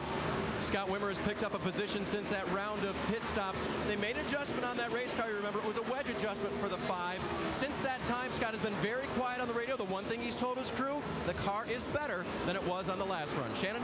Dave, Stephen Wallace running 6th, the same place where he started this race. He's been struggling with the conditioning of this car. He says right now it's free in, then he rolls the center, then it's tight off. Now this is the same car that Stephen Light had in Nashville, both Nashville races where he finished 6th and 11th.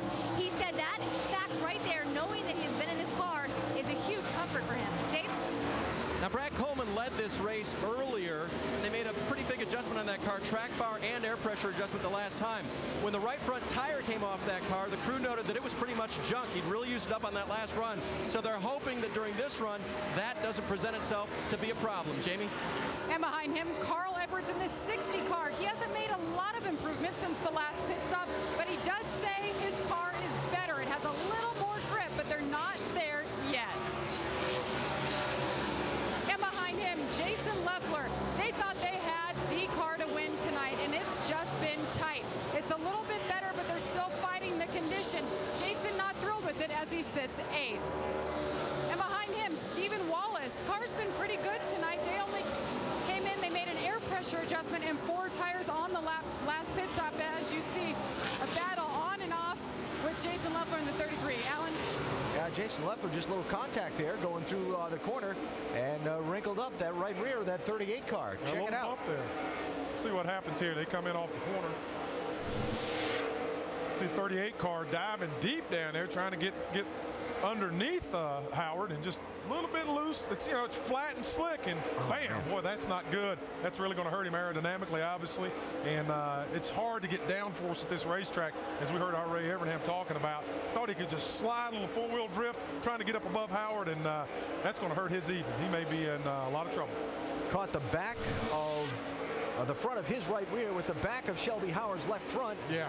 A little can opener effect there on that 38 car. But still caution free. Kyle Busch at one of only a couple of tracks in big league NASCAR racing that he's not ever scored a top 10 finish on. He's come from the back. He's running 3rd. Ricky Stenhouse running 2nd after leading for a while, but it's Brad Keselowski who's out front. Yeah. No Toyo. Lap 124 under caution at the Milwaukee Mile for the first time tonight. Contact, that 99 car sliding up across the racetrack. Also some smoke and possibly oil out of the back of the 28 of Kenny Wallace. Leaders, Brad Keselowski, Stenhouse, Busch, and Wimmer all headed down pit road single file for their first stop under the caution. Let's go down to Shannon. Doc, Stephen Light in that number 29 car says it's free in and tight off. You see him on the top of the screen right now. They're going to make a wedge adjustment in the right rear, 4 tires and fuel for the 29. Jamie. And Kyle Busch in the 18, he's going to take 4 sticker tires this time, see if that works. Half round up wedge and air pressure adjustment for the 18. Dave? The leader wants more of the same to help his car turn a little bit more. That more is a little bit more air into the right rear tire. Little trouble on the rear tire. On the left side, he will lose a spot on pit road. Couple spots. Indeed, a couple of spots. Kyle Busch up a couple. Whoa, the 20 car just getting around the outside tire of Eric Darnell. You see Stephen Light up a spot, Wimmer back 1. Again, the reason for the caution flag was the 99 car right there. Trevor Bayne getting up to have some contact with the wall. That allowed NASCAR to put out the yellow flag here for the first time tonight. We gon' fight, we gon' smash, let's in. Great NASCAR racing coming away tonight from the Brew City here, Milwaukee, Wisconsin, known for all the great breweries in town, of course, and their heavy involvement for many years in sponsoring NASCAR race cars. Our ESPN coverage of the NASCAR Nationwide Series tonight from here in Milwaukee, and also the home of Laverne and Shirley and Squiggy and Lenny and all the bunch from that great show. Here's our lucky dog, by the way, the Aaron's Lucky Dog Free Pass winner, Kenny Wallace. He will be able, he was the first car lap down and will get the free pass to get back on the lead lap. Let's update to 28. Shannon. Very disappointing. Kenny Wallace was running in the top 12. He had an oil line loose on the right side, so they brought him down pit road. They went under the hood. They believe that they've gotten it tightened up on that 28 car. But guys, it's very disappointing because Kenny Wallace was really looking forward to this track. He's had 2 engine problems in the last 2 weeks and was looking for a good run here tonight. He was running up in 11th position prior to start slowing down and having some issues. Now, Kyle Busch, for the first time tonight, is being shown as a leader. Now, he will get the 5 bonus points. He is being shown as having led 2 laps. And while the pace vehicle will pull away, we'll listen to the spotters as we go full throttle. Okay, turns off. Get ready. Almost there. Green flag, green flag. You're clear.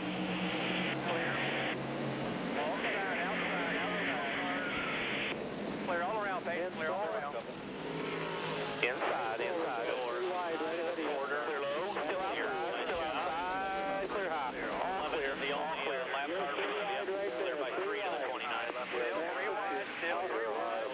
Still 3 wide. Clear low. Clear all around. Clear all around. Clear low. Clear low. Outside.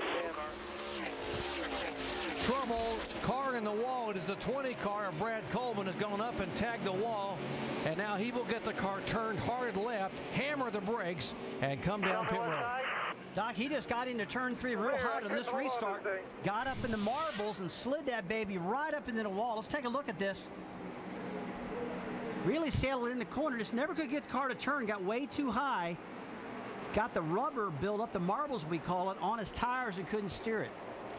He was in 10th position when he got to the outside there. Watch again. Just couldn't quite get it to slow down. It just went up across the racetrack. Looked like he got loose getting in there, Rusty, and just couldn't turn the wheel to the left. Well, the tire pressures are down. That could happen. Dave, what's it look like down there? Guys, I think it's the right front tire. The odd thing about it is that during his pit stop, he had some damage to the left front fender. Definitely, they thought was going to be the problem. He's got some marks on the right rear tire. I don't know. These tires are looking up pretty good right now, guys. We'll get back to you with further update. Well, it looks like Coleman's lost a lap. Now look at all that rubber built up on this tire we're looking at. Folks, all that rubber built up is what causes all these problems to do that. Take a look at that right there. There's a lot of rubber built up around the tire, and that will make that car not stick at all. The right portion of that tire is pretty clean, but Ray, look at the inside. That causes a problem. Brad Coleman will lose 1 lap on pit road now, come out being shown in 24th position. Here's the 18 car, Kyle Busch. And you can tell Doc he's leading, but you can go back to that green flag pit stop, but put him in position to get up front, gave him that track position. He's up there and he's set sail. Here's a great battle, 4th, 5th, 6th, 7th on back. There is Stephen Light, the 29 car, left side of your screen.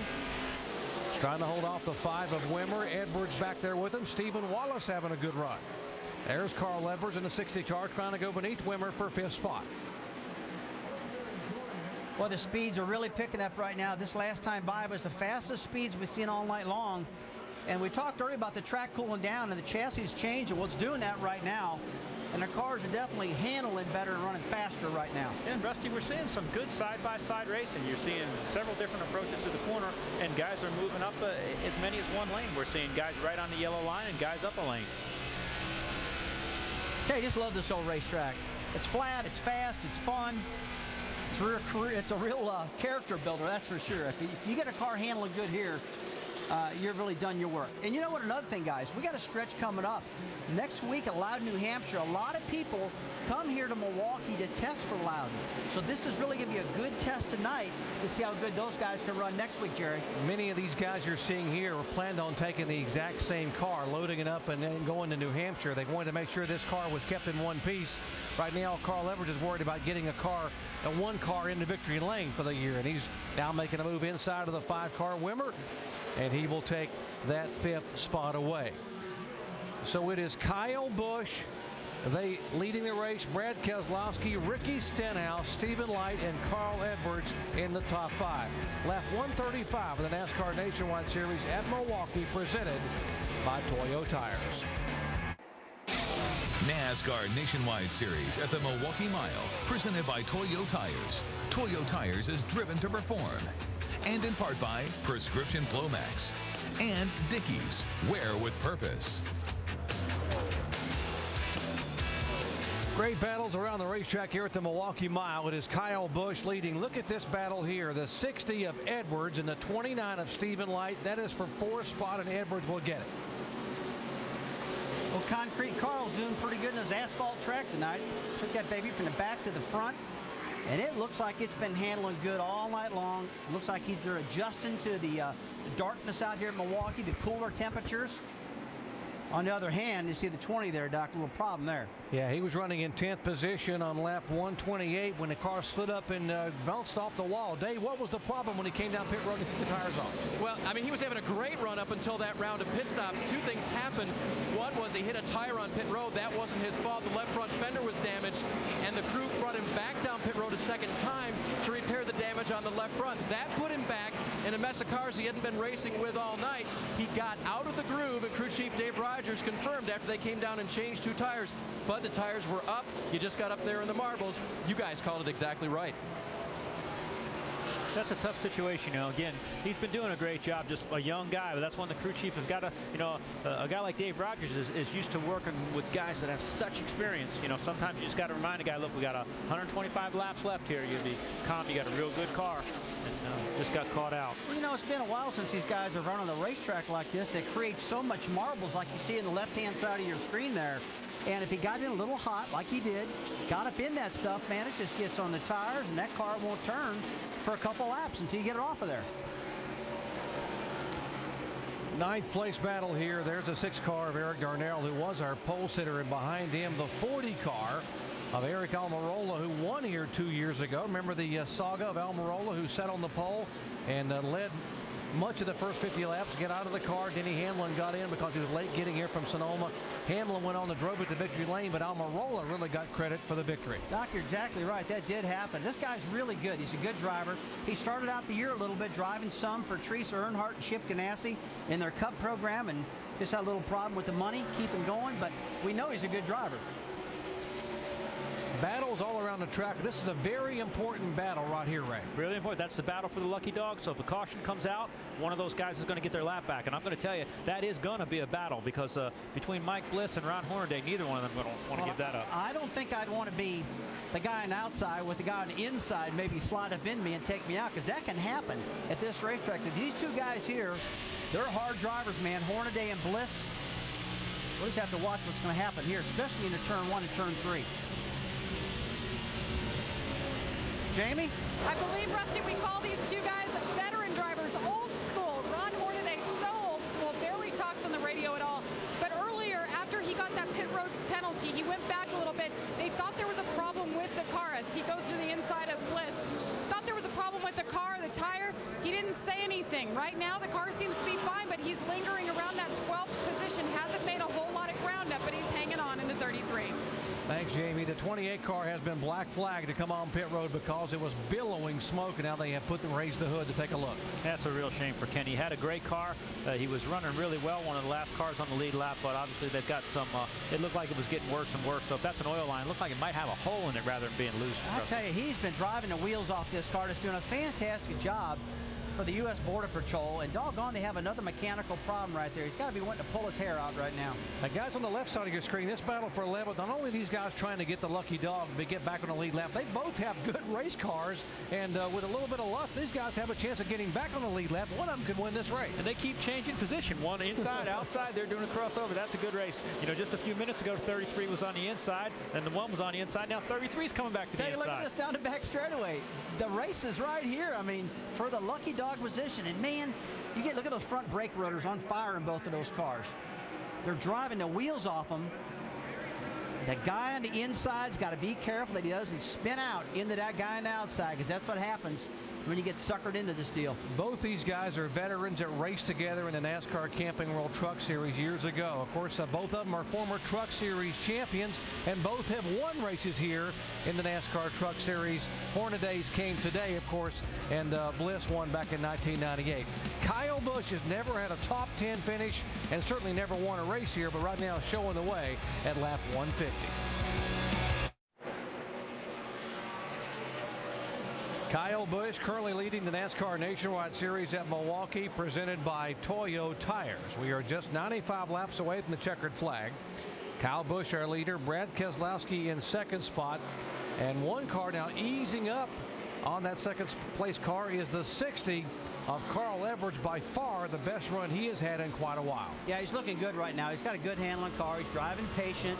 You know, he knows he had to come from the back to the front. And he's just, I can't say nothing bad about the guy. It's all good right now. No problems. Looks good.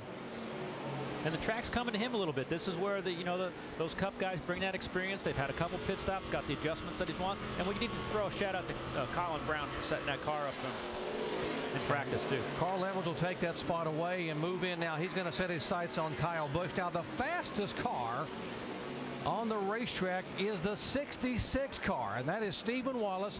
He is almost 0.2 of a second faster than Kyle Busch. By far the best run we've ever seen Stephen have here at Milwaukee, and a lot of that may be due to a major change. You got a new crew chief there this week, a guy you know. A guy I know well. Graham Haskins Bruce, there he is, or Trip as we call him. Great guy, veteran crew chief, knows the car. He's a real racer. I think he's going to be really good for Stephen. He's got a couple of wins here with Johnny Benson. He won a championship in the truck with Johnny Benson. And Tripp has been around a long time. He's going to be really good for Stephen. Jamie, you got more?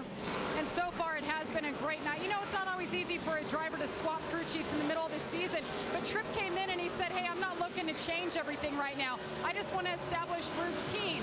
And he's very calm. If you listen to him on the radio talking to Stephen, calling him Bud, just telling him to focus, think ahead. It's working. Stephen started 28th. All they've made is air pressure adjustments tonight. Right now he's 6'7", guys, doing a great job. The guy who was the crew chief there, Jamie, Dale Ferguson, has been now promoted to chief engineer for the entire operation. He really was an engineer, but he was serving in the role as crew chief. I tell you, I think it was a good move. We sat down and talked, and I really put a lot of pressure on Dale to kind of handle this whole organization. And his best suit is to be the chief engineer. And right now, him and Tripp get along great. I had no idea they worked together in the past, but boy, do they get along fine. So it's showing right now. Remember, last year, a crew chief change for Carl Edwards allowed him to get his first win of the season right here at Milwaukee. So maybe a crew chief change for Stephen Wallace. Maybe the mojo's working, but Stephen is still the fastest car on the racetrack, being shown now in 7th position. I wonder why that car's sparking so much. They got that front end nice and low getting into the corners. So I guess that's just one of those special Tripp Bruce setups, huh? Yeah. When he goes in the corner, he must be just touching that brake a little bit. And it seems like Stephen is running just a little bit low. When he gets onto that black patch of pavement there, it just drags a touch. We're talking about different crew chiefs on the pit box here tonight. Another team that has that situation going on is the 16 car. Dave? And Doc, we've mentioned that's because Eddie Pardue's daughter, Ilana, they call her Lonnie, is at home suffering from non-life-threatening injuries, but condition, but that have kept her in the hospital this week. And Eddie Pardue has spent more more time in the hospital than he has at the race shop working with Alana. Alana turns 4 tomorrow. Matt Pusha is taking over Eddie's duties here. He knows Eddie needs to be at home, but Eddie's been on the phone back and forth all day long. And as far as Alana, who I just mentioned, turns 4 tomorrow, she's young, but the crew, to a man, has said she's probably up watching this race because she already understands how the cars go around the track, and she wants to watch that 16 car every time it's racing. Well, number one, kudos to Eddie Pardue for understanding his priorities are to be there with his family on Father's Day tomorrow with his 4-year-old daughter. And Eddie, your boys are doing a great job, and Ricky Stenhouse doing a heck of a job. He is 4th right now in the car that you had for Matt Kenseth early in the year. Right now, they're all still chasing Kyle Busch. So what to do on a Friday night in Milwaukee? Well, maybe go to one of the local establishments, have some beer, have some brats, do a little chicken dance. Chicken? Man, what are them people doing, AB? It's chicken dance. Come on, you've been in sports arenas all your life. You've seen it. Have you got an outfit like that? Like the guys bad looking stuff. Looks like they got bugs in their pants jumping around. Now, I understand the other stuff for medicinal purposes, but I don't know about that dancing they doing. There's Kyle Busch. He's out in front by 2 3/10 seconds over Carl Edwards. He was out in front by 3.1 seconds over Carl Edwards. We'll keep an eye on that interval. Only one caution in this race so far. That's dropped us down to just 10 cars on the lead lap. And the guy that's in 10th is a neat story. First of all, underdog team, Curtis Key Motorsports. Second of all, Eric Almirola, back behind the wheel of a Nationwide Series car here at Milwaukee. Yeah, Eric's very good here, obviously, and he's a really good young race car driver. We saw him last year participate with the DEI program. He ran some cup races. He's had some success at this level, and it's good to see him back. Like I said, it's a little bit of an underfunded program, but he's giving them a good ride tonight. Remember a couple years ago, Eric qualified the car that Denny Hamlin was to drive. Started the race, was leading. Hamlin was delayed, didn't get here for the start of the race when there were some vehicles parked on the spot they were going to land the choppers. So the call was made about 59 laps in for Almirola to bring the car to pit road. Hamlin got aboard, went to the back of the field, came all the way back to the front, won the race. In NASCAR, the guy that starts the race gets the points, gets credit for the win, so on. So even though Denny Hamlin took the checkered flag, Eric Almirola was officially credited with his first Nationwide Series win. He's spoken freely since then that he doesn't really feel like that was his win. It was Denny's. He's having a great run for an underdog team tonight. Now, that's the car Scott Wimmer normally drives. Here's the car Scott's on board tonight, the 5 car for Dale Jr. and Rick Hendrick. He's locked up in a pretty tight fight here for position with Stephen Light in the 29 car. This for 6th and 7th. Yeah, Scott's very quick. He's done a good job all night. He's kept that race car very clean, put himself in position with about 80 laps to go to get himself in a position to move up front. I think Scott's got a good chance to win this race if he can just make a few more position passes. Now, Scott was a little farther ahead a couple laps ago, and then this happened. Runs off down in the corner, and you see the car just drift completely up. He does a great job of not getting into the fence. Flat racetrack we talked about, you're going to have a little bit of a push from time to time. Veteran driver does a good job of not getting that thing up in there. See him get up in the marbles? That's what we saw Rusty, heard Rusty talking about that earlier, and you could see the rubber flying around his race tires. Did a great job. Dave, what can you add to that? Well, Brad, that is a result of him calling the car edgy, and it got right on the very far edge right there. And he says for that final pit stop, the car needs overall grip to turn better. And they'll try to give him that on his final pit stop. All right, Dave, thanks. So Scott Wimmer back in 6th position right now. He's fallen about 9 seconds behind leader Kyle Busch. Leaders were on pit road at lap 125. We went racing at lap 129. And gentlemen, that means we're going to see some pit stops here in maybe 20 laps or so. That should be the final stop, Alan. And let's just check with our crew chief here. 80 to 85 laps. We're looking at right at 200. Yeah, you'll see those guys come. But again, this race is relatively caution-free, so you might see some guys short pit because tires are making a pretty big difference. We've seen over a full second drop-off since when they put from new tires to used tires. They might want to explain to people what you mean by short pitting. I would mean that you want to come for those tires early. You don't really need gas. You're inside your fuel window to finish the race. You put your new tires on early so you can gain on the field. Now, that's a gamble because even though you're faster, 1 second faster than the rest of the field, if the caution comes out, your lap's down. Well, racing's a gamble, so that might pay off. Let's check in on the 88 team, Dave. He was asked by crew chief Tony Uri Sr. to give a report on his car, what he needed for the end of the race. He said, I'll get back to you. And after he ran a couple laps, he thought about it, and he reported this to his crew. We're getting beat by a lot of cars now, so we got to do something. Well, I feel like I'm definitely getting beat in the center. I don't rotate as fast, but if I try to pitch it in like Carl and these guys are doing, I feel like I'm going to back it in the wall. I feel like I'm too loose to do that. Counterintuitive, I don't know what to tell you. Counterintuitive. I think the main thing there was just a little bit loose everywhere for this driver. They'll try to give him just a little bit more to help that car not turn quite so good on the final stop. Pretty good feedback, pretty good discussion, Rusty. Crew Chief Pop Sherry, a guy that has a lot of experience on making cars, dialing cars in to get them to victory lane. And, of course, this young man, Brad Keselowski, talking about changing the pitch entering the corner. Well, he knows what his car will do. Do not get suckered into what somebody else is doing and try to run your line if your car won't do it. I've seen many guys try to stay way out high. You got to have a pretty tight race car to do that. He could stay way out high like 60 car was doing, Carl Edwards, and lose that thing, and he'll screw up his whole night if he tries that. And Tony Eury Sr., yeah, just poking him and telling him, hey, look, you know, a lot of cars are beating us now. And he said, think about it. Tell me, what can I do to help you the most? Where are we getting beat? Brad Keselowski has moved to third in the point standing, so he has a lot to lose if they were to have an issue with this race car. They're currently running right now here third on the racetrack. Now, Kyle Busch is our leader, but this car is bottoming out, throwing sparks in different parts of the racetrack. A little bit ago, he had sparks coming off the car, something underneath the car. Yeah, it looks like it's dragging something, a little, maybe a fender support or rear end support or something. Yeah, well, it's continuing, Ray, so it's not just bottoming out in one spot. Down the straightaways, there's something laying on the ground or laying on the drive shaft or something causing this thing to have continuous sparking. So we'll watch this development program right here. Kyle Busch has a 1.2 second lead over Carl Edwards. Then Brad Keselowski, Ricky Stenhouse, and Stephen Wallace has climbed all the way to the top 5. Pit stops when we come back in about 15 laps. Back in a moment.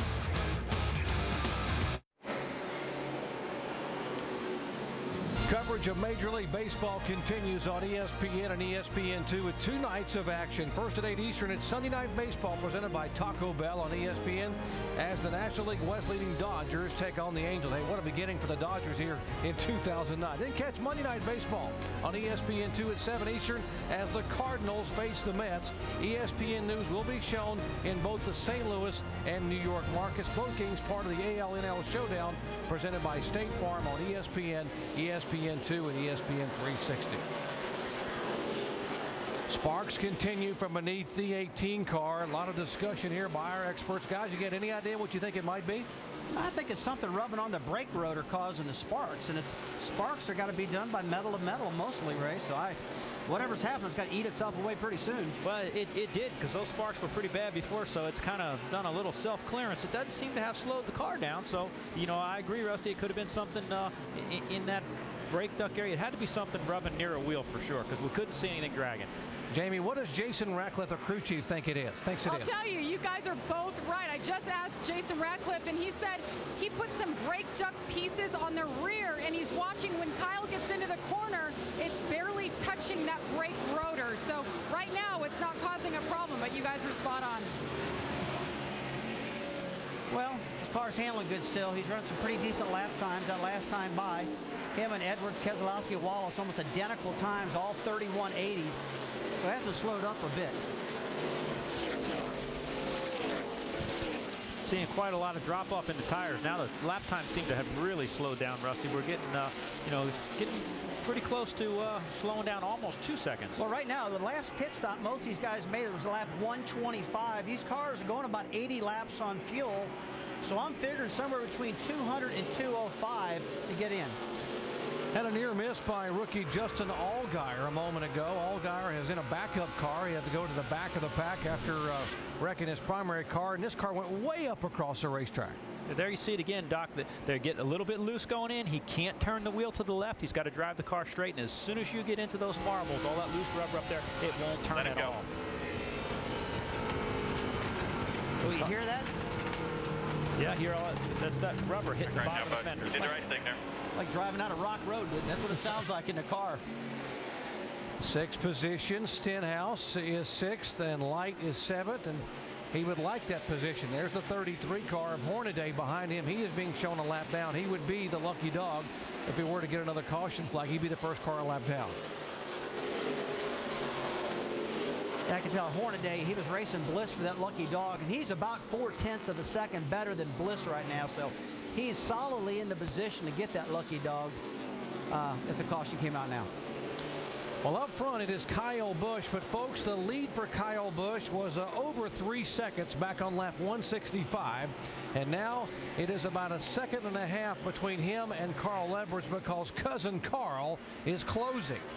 And all the leaders are closing in on pit stops, somewhere around lap 200 to 205. So we'll step aside and see if they come down pit road or if Carl can continue to move in here on Kyle Busch with less than 60 laps to go. Kyle Busch has led only once, but it's been for the last 65 consecutive laps.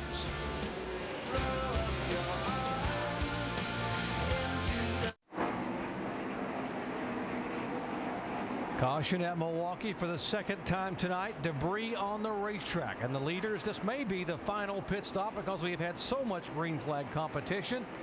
And there are the leaders. Kyle Busch, Carl Edwards, Keselowski, Stephen Wallace, Wimmer. That's the top 5 as they head down. Let's go down to our Toyo Tires triple pits. Jamie.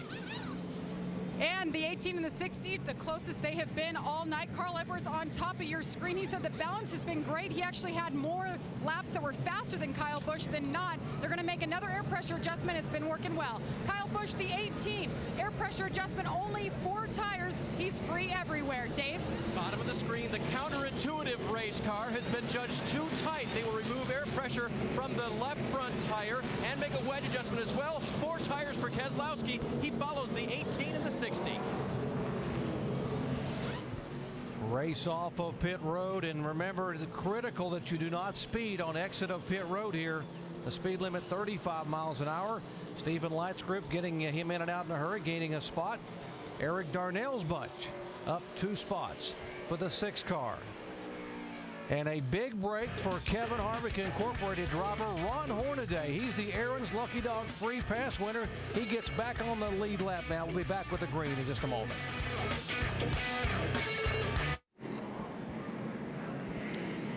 Working caution for the second time tonight. The NASCAR Nationwide Series at Milwaukee presented by Toyo Tires.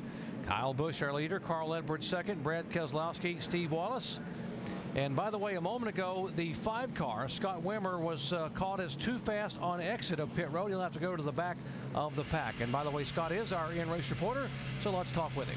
Scott, Rusty Wallace, ESPN, you got us? I got you, Rusty. Man, it looks like that car's handling great and you're flying out there, but it looks like you just got a penalty exiting pit road. You got to go to the back of the field. How's that going to affect you? Well, it's definitely not good. You know, the Fastenal Chevrolet's been really good tonight. It's really edgy. If I hit my lines right, can run real fast, but you get out a little bit. I've gotten outside groove a couple times and almost ended our day, but we'll go to the back here. I think we'll be all right. We'll try to get back up there and see if we can battle those guys. Scott, has the track been changing a lot as the suns went down? Have you noticed a big handling difference in your car?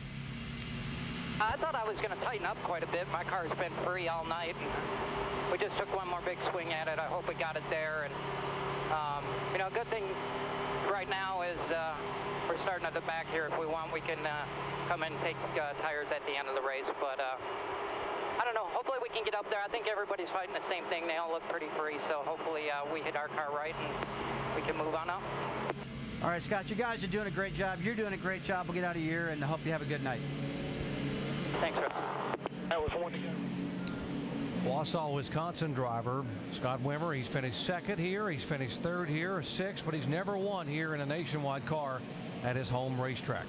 Tough breaker having to go all the way to the back of the pack there with that pit road penalty. It really is. You know, it's a shame. You know, when you listen to him talk about how important it is to race here, and that car was really fast, but like he said, it's edgy. We saw him get out of the groove a couple times and then get up into marble.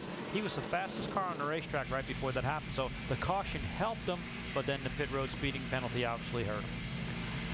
Well, Kyle Busch has led 72 laps. He has led the most laps of anyone tonight. In the last 7 races, Kyle Busch has led the most laps, but he has only won twice. And folks, the kind of luck he has had this year, he has been leading with 10 laps to go in 8 races, but only won 4 of them. So folks, stay tuned. Anything can happen when Rowdy Busch is at the front of the field. And behind him, by the way, a very hungry Carl Edwards, hoping to get to victory lane. Remember what happened last year? Carl had a little shove with Clint Boyer to be able to get by to get this win because he had not won a race yet in 2008. Well, these rest of these competitors, Jerry, are saying, man, these guys had to start to tail the field, and they're already back up the front. This isn't fair. How can they keep doing it? But they do it. Carl Edwards was reeling in Kyle Busch right before the caution came out. We'll see if he can hang with him. Kyle awfully good on the restarts, but Carl hanging about a half a car length back.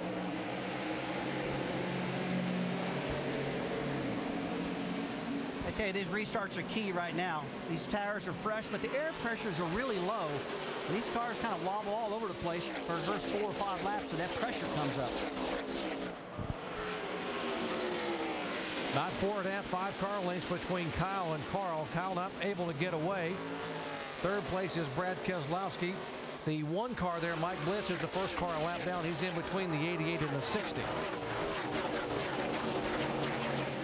And that's the one thing you got to remember up there. One car is trying to get that lucky dog position back. Here's the 66, Stephen Wallace, who had been the fastest car on the racetrack and moved all the way up into 4th position. And now after the pit stop again quick, he was trying to move in on the 88 car for 3rd. I'll tell you, all these cars are sparking tonight. You saw Kyle Busch's car, now Stevens' car. I just think that what you're seeing now is just low air pressures causing this. Yeah. Low air pressure, you know, whatever's going on with the brake ducts, Rusty, it seems like maybe on a pit stop sometimes if you pull those hoses tight, it'll pull the brake duct a little closer to the rotor and it'll spark for a few laps. Best finish of the year, 7th twice for Stephen Wallace. His career best finish, 5th twice. 5th position, the 6th car of Eric Darnell, able to make the pass on Stephen Light. Whoa, the 62 car gets out of shape and gets up into Ricky Stenhouse. A little bit of a bump there. Stenhouse able to make it on by, as does the 47.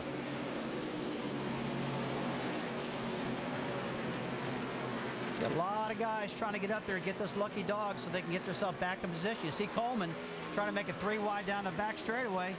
Now they kind of all wisely get side by side again. Brad Coleman, if he just joined our coverage, went up across the racetrack on lap 128, running in 10th spot. Had to come down pit road. Thought he had a tire going down. That's what put him a lap down back in 23rd. He has driven this car now back into the 16th position. Coleman's had a good run tonight until he had that problem, like you said, Jerry. Ricky Stenhouse has been fantastic tonight also, too. I mean, these guys pretty doggone impressive. And what about Eric Almirola also? Eric's done a good job in that 40 car. Up front, Carl Edwards now moving in on Kyle Busch. Edwards has led only 1 lap tonight. That was when everyone was coming on the pit road to make pit stops. He stayed out to get that 1 lap and the 5 bonus points, but he has not been able to lead in competition tonight. Ray, it looks like if he's going to get around Kyle Busch, he's just going to have to get that nose and some clean air. Either get the whole car down below to get some air in that front end, or else get on the outside. Because, man, when you get bumper to bumper like this, that car behind you always takes off pushing the front end. Edwards' position. These 2 guys came all the way from Sonoma, California. A 2,200-mile jet flight, 2 helicopters, and now starting at the back of the pack. Pick them apart, take your time. You'll get them. 2 pretty good race cars, and Carl Edwards hungry to get that first win here in 2009. It looks like Carl's car is pretty good. Again, early in the run, as the run goes on, that may change. But right now, it looks like Carl's car is a little bit better through the center of the corner, which is allowing him to have a little bit more speed up off. Here he goes, inside of the 18 car. Tell you what, these Fords are having a great night tonight. Stenhouse early in the run, and now Carl Edwards. And here we go, side-by-side racing. I'll tell you, this track has been great tonight for side-by-side racing. And I would have never believed that too, Ray. You're exactly right. It's been wonderful tonight for side-by-side, and I think that the bottom's given up a little bit. 2 championship contenders going at it, and Carl Edwards Good job, bud. takes a spot away. He does a nice job getting around. Whoa, and the 20 car goes around and comes up against the concrete. A tough break for this kid, but a good break for Scott Wimmer. It'll allow him to close back up and come get those fresh tires he was talking about. Yeah, it looks like Mike Bliss is going to get the lucky dog this time by. They're racing hard to get that. And I hate this for Brad because he's running this car part-time really wanted to put a good showing in tonight. They just won't be able to do that. If desire and want to got you to victory lane, this young man would win every week. Here's Brad Coleman. Let's see if he got a little help. Yeah, a little help there from the 38 car. And Doc, he's just not his doing. He's just in the wrong position there on the inside of Brendan Gaughan with a 38 car packed behind him. Just makes you really loose. I think he packed behind him on the rear bumper there a little bit, Rusty. Well, yeah, but I think he had to slow up a little bit because he was getting loose. I think the 38 helped him get a little looser there as well. A little nudge from behind by Jason Leffler. Third caution flag tonight, contacting the 38 and the 20, and it is Coleman that goes up into the outside wall and gets the crunch on his Toyota. Milwaukee, Wisconsin is the home and the headquarters of an American icon, Harley-Davidson motorcycles, and my, oh my, every year they come from far and wide to be able to test drive the Harleys here and come out to watch some great NASCAR nationwide action at the Milwaukee Mile. Coverage of Major League Baseball continues on ESPN and ESPN2 with 2 nights of action. First, 8 Eastern on Sunday night baseball presented by Taco Bell. On ESPN, the National League West leading Dodgers take on the Angels. Then catch Monday Night Baseball on ESPN2 at 7 Eastern as the Cardinals face the Mets. ESPN News will be shown in both the St. Louis and New York markets. Both games are part of the AL-NL Showdown presented by State Farm on ESPN, ESPN2, and ESPN 360. Let's go down to the crew chief of the 18 car, Jamie. Jason Ratcliffe, caution comes out. You guys are second. Did that help you or hurt you? I don't know. We've been a little free on new tires, so I think he's just waiting for it to come to him right now. He's probably still a little bit loose. We got about 40 laps to go here. So, maybe he can stick with him right here, let the car come to him, and we should have enough at the end. Sitting in the catbird seat, Doc. And Jamie, remember the last few weeks it's been Kyle Busch leading late, and someone's been able to go by him. Maybe he's going to try to reverse the role. So I don't need to lead until I have to lead here in the late lap. So maybe I get to go to victory lane. It's not over till it's over. I'm not saying nothing. Can't be predicted right now, that's for sure. If the car is pretty free right now for Kyle Busch, it's just going to get better and better in these final laps, right, Ray? It's going to get better the longer he runs, but also remember that when he's behind a car, it'll tighten it up, so it might be a little bit better position for him right now. He'll probably be a little bit tighter behind Carl than he was in front of him. That clean air is everything in the world. I mean, I'll take that any time, so it's not going to be easy for Kyle because it looks like Carl's got clean track now, and that car's handling good. They will black flag the 32 car, Bernie Lamar, for passing on the left before the start-finish line on the restart. You can only pass to the right side. You know, it's something they allow to do in short track racing, Jerry, around the country, but in NASCAR, you just don't do that. You got to be real careful not to abuse that rule here.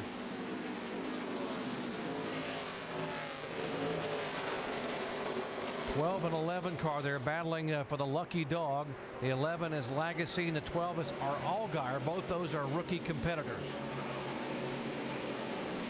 Hey, sometimes you just see the hardest race in the pack is for the lucky dog, and that might be one of the reasons NASCAR still loves this rule, because it gives these guys a chance, and man, does it make some good racing. There's a battle for third position. The 6 car, Eric Darnell, trying to move in now and come back on the... Whoa! On the racetrack to 12 and 11, both go around. Hold the brakes. Yellow's out. Back it down. That will bring out caution for the 4th time tonight. Jerry, these guys have got to race each other super hard. Let's pull around. Come on. Let's not lose any more laps. Sometimes this is the problem. And does that now give the 70 car the lucky dog? There are 2 lucky dog contenders right there. Yeah, if you're involved in a reason to bring out the caution, you cannot get the lucky dog. Let's take a look at this. Justin Allgaier just gets loose, slides up into Scat Legacy, and there you go. That's the effect of laying your right side against somebody on the outside. You just get real loose. Happens all the time. Right in front of the 3rd, 4th, and 5th place cars. Look at Keselowski cut and just get down on the inside of the 12.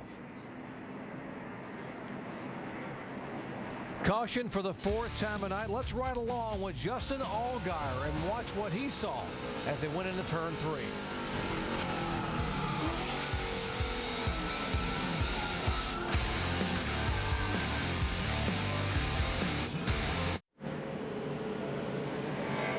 restart will come next time by with 34 laps to go here at the Milwaukee Mile. Carl Edwards, Kyle Busch racing for the top spot. Our coverage tonight presented by Toyo Tires.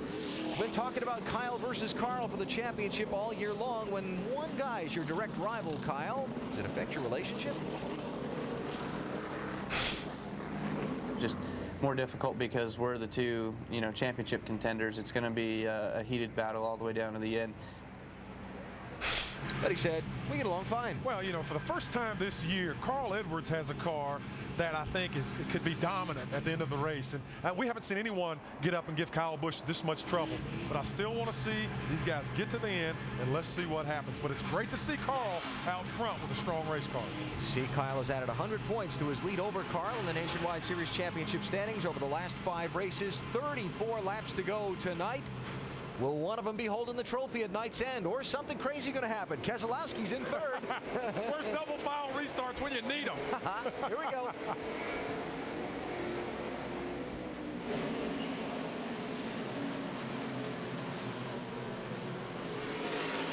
Carl Edwards pulls down on the inside and has just hammered the throttle, but now Kyle Busch has pulled to within a car length of him. This time, Kyle's not going to let him get away. Well, Kyle's really good on his restarts. I mean, he sails to the top of that track, tries to get it done. Eric Darnell taking the 3rd spot away from the 88 car, Brad Keselowski. So Darnell's car coming back to life.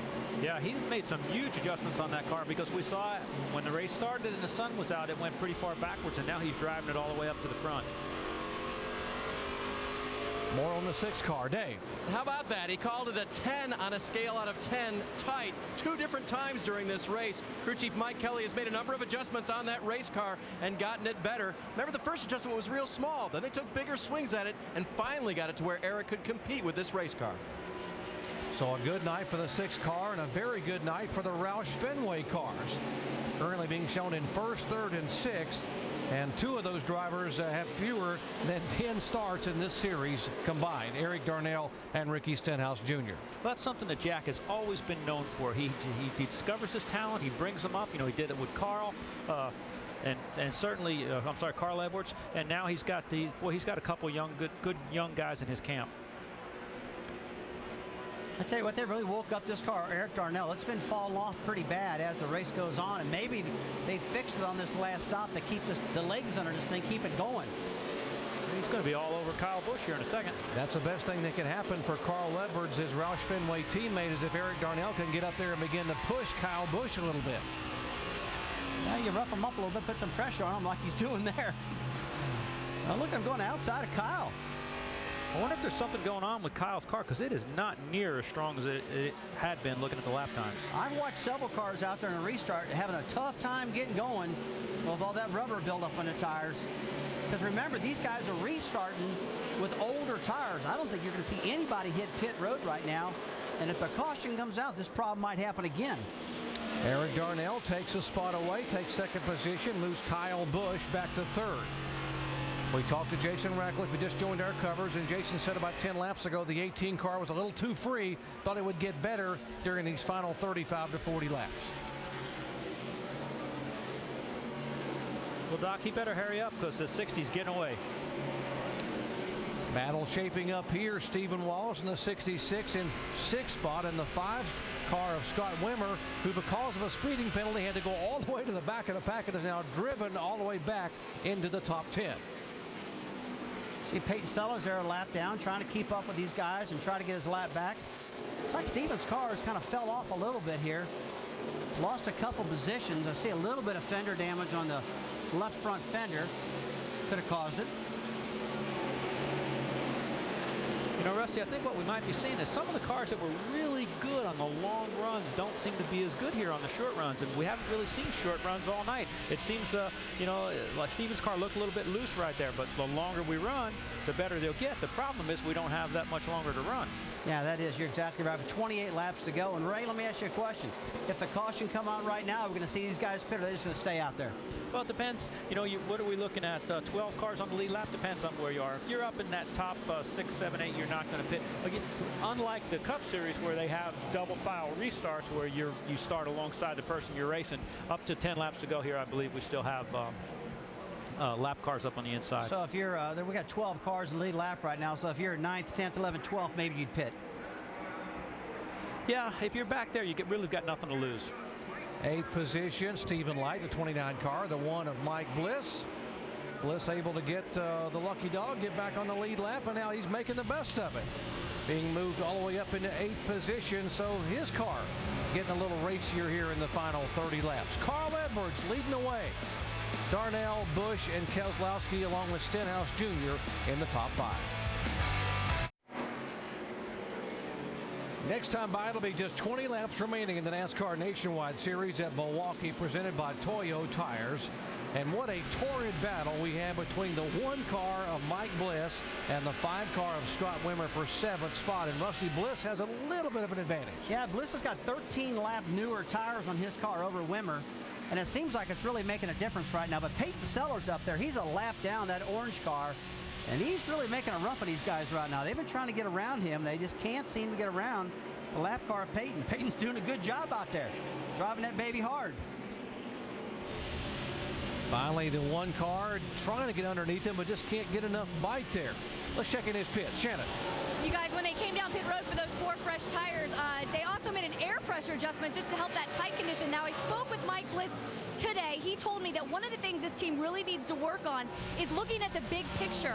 Rather than just being fast in practice as he looks to the inside of that 5 car, he says they need to be there at the end of the race. That's what they worked on today, and that's what he's looking at right now as he goes under the 5 car position. And both those cars powered by Hendrick engines, so they're going down the straightaway pretty equal. You know, the horsepower is about the same. It just comes down, as Rusty said, a little bit fresher tires on the 1 car. And Mike Bliss will get the position. At least, well, he had the position anyway. Getting down to the final laps here, no one wants to give anything away, and particularly Scott Wimmer, because this says he's never been able to win at the home racetrack. Inside of 20 to go, they are chasing Carl Edwards. And now Wimmer goes back around to the high side. Again, great side-by-side racing tonight. Well, I tell you what, it was hard. These two are racing hard, but now Bliss has got the clean air and the fresher tires to see if he can run down the guys up front now. He has made the pass now. Whoa, tire going down on the 5 car where there was some, or tire rubbing anyway on the left front. He's just got to hope that when he dives down a corner, that tire knocked that fender back out of the way and it'll quit smoking, but it's smoking hard right now. Yeah, there's just probably too many laps left for that thing. He's going to end up rubbing that thing through. It's rubbing in a bad spot too, Rusty, and the further he turns it left, the harder it's going to rub. Yeah, you're exactly right. Maybe he needs to turn it left real hard and just jam it down a corner and try to knock it out of the way. That's what they hope. They hope that the tire going up and down will kind of hammer it out of the way before it blows it out. We had a little bit of contact there between him and the 1 on that pass. It really doesn't take much on that spot on the fender. Ray, as a veteran crew chief, how long do you let this go on before you decide to call him in? I'll tell you, it's hard to call a guy in that top 10 position, but I have seen so many cars end up in the fence, you know, with losing a left front tire. Now, they were running hard, and the 1 was on the inside and just moved up a little bit, and Scott he was already on the gas. It's really hard to judge. Well, let's see if this thing cleared this fender. Let's see if this smoke will stop. I've seen it happen several times, and the bad thing about it, if it doesn't, that left front will blow, and that baby will slide up into marbles and probably get in the wall. Well, it really doesn't take much, does it, Rusty? No, it doesn't, especially where you said that part of the sidewall is very, very thin, and it'll blow quick. And how hard is it to see when you're making the corner like that out the windshield of that car? How hard is it to see where your left front fender's at? Well, it is pretty hard because those fenders are pretty low and you're sticking that nose up underneath there. But look at these two. These guys have been going back at it lap after lap. Kyle Busch, Eric Darnell. Battle for 2nd spot. Darnell was the pole sitter and continues to hold off Kyle Busch. You can wreck him sideways, man. You can wreck him sideways. If I don't slow it down like that, I get sideways. Lots of emotion coming out of these cars here as the laps click down. Eric Darnell trying to get a career best finish, got his very first pole In only his 6th start here in the NASCAR Nationwide Series, trying to hold off one of the best, and now Kyle Busch gets a fender alongside the inside. And you got to understand the emotion this Darnell family is going through. This is Milwaukee, man. This is their Daytona 500, like I said in the countdown show. He's got a whole pile of people here watching him. Eric does, and that thing's getting better and better. That's Danny Darnell, his father, who was an ASA competitor, ran here many, many times. Eric said he came here when he was just a baby. He ran his first late model race here in 2000. He said, I remember coming here watching my famous grandfather, Bay Darnell, one of the all-time greats for USAC stock car racing. Well, he was great around this racetrack, Bay. He's here watching tonight. This kid's doing a good job. They must have really, whatever that last adjustment was, Ray, they really helped this car a lot. Yeah, I'm wondering now, I've heard people say they thought the track was going to tight. Seemed like it started to get tight, but maybe it's freed back up because Kyle's car has gone to loose, and now we've had cars that were tight in the beginning of the night that are running fast. 10 laps to go, and it is Carl Edwards, our leader. Carl has been leading with 10 to go 20 times and has gone on to win 16 of those 20 times. So pretty much a sure bet, but here's the best battle on the racetrack here for second spot. I don't see it stopping anytime soon either. It's been going on lap after lap. Eric just gets that car up a little off the bottom and gets a little momentum off that corner, and Kyle just can't do anything with him. I think Kyle's car's free enough to where he's down on the bottom and he's got a good line, but he can't get in the gas pedal. And with Eric being up a little bit higher, he gets a little bit better run up off the corner. He can get in the throttle a little harder. A year ago, it was Eric Darnell, by the way, that came here and set up and qualified Carl Edwards' car number 60 when Carl was coming from Sonoma. Eric didn't get to race the car. Carl started that car in the back of the pack and went all the way through to win the race. And Eric said, you know what, I missed out on getting a chance to race. Well, tonight is Eric Darnell's opportunity, maybe not to win, but to have maybe the run of his life thus far in his young career. Yeah, and Carl's got that thing going. He's kind of checked out. He's headed back to Sonoma right now in that race car, I think. He is, last time by, 0.4 of a second faster than the second place car of Darnell, but Darnell's in traffic too, racing with Kyle Busch. If you ever get a clean lap, let's really see how fast the kid can really run. There goes that left front tire. Tire is down on the 5 car. We stay green, no caution. Come on down. And it's not going to affect the race because he's on pit road right now, guys. Oh, and a terrible break for Scott Wimmer driving the 5 car for Earnhardt Jr. and Rick Hendrick. Just left side. Left side's only.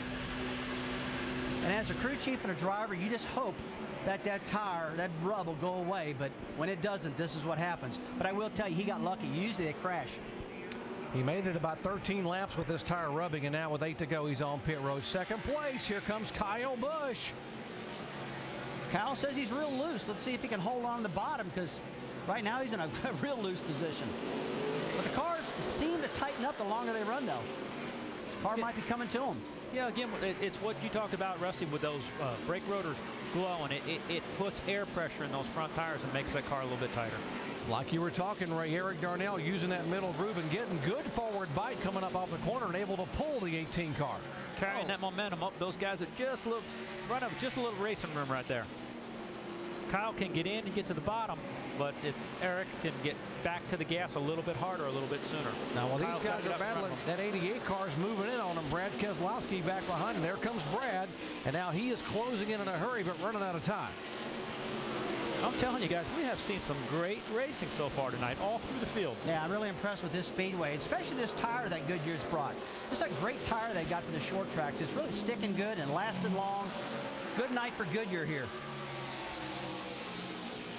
Kyle Busch able to make the pass for second spot with just 5 laps to go. You're clear.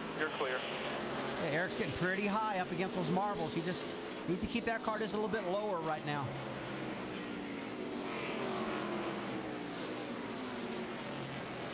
Look at that. Brad's car is really coming alive in the bottom right now.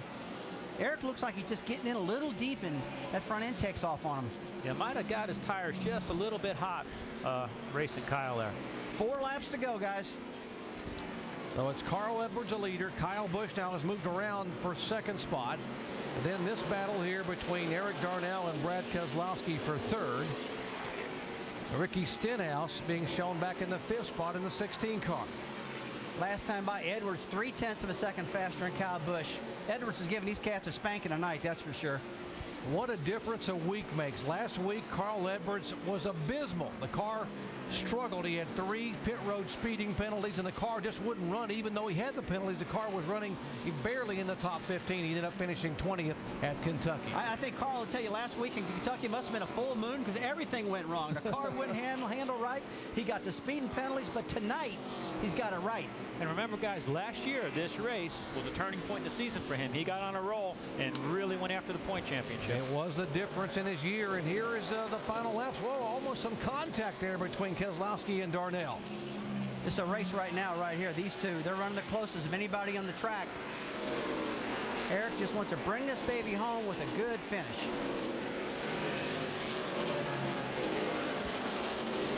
2 laps to go. It'll be white flag this time by for Carl Edwards. And folks, Carl Edwards has finished second 4 times in 2009. He has 9 top 5 finishes. He has not been to victory lane since the final race at Homestead at the end of 2008. Here's the great battle for position for third spot, and Keselowski gets a position. But here comes Darnell back on the inside. So now the 88 car will take the spot away, and Carl Edwards from the back of the pack, just like a year ago at Milwaukee, comes to Milwaukee, and finally in 2009, cousin Carl will break through and get his first win of the season. And man, what a good field. That's some good medicine after what he went through last week. Good job. Great work. Dan Stillman, I will meet you in victory lane. Good job, buddy. Good job, everybody. Great work. You too, man. You were awesome, man. That's pretty good, man. No practice, come here, win. And, you know, it's kind of like my home track, too, you know. Jack Roush celebrating with the high fives, a day where Jack and Carl both flew all the way from the West Coast, a day that began in Sonoma, California. When they came here a year ago, Carl Edwards was 4th in the points, hadn't won in 36 races. He was 225 points back, and it was this win that propelled him on a march. He ended up just 21 points shy of the championship behind Clint Bowyer. Man, I hope he stayed in shape doing that backflip. You know, he hadn't done it in a while. Since November of last year, these fans know what's coming.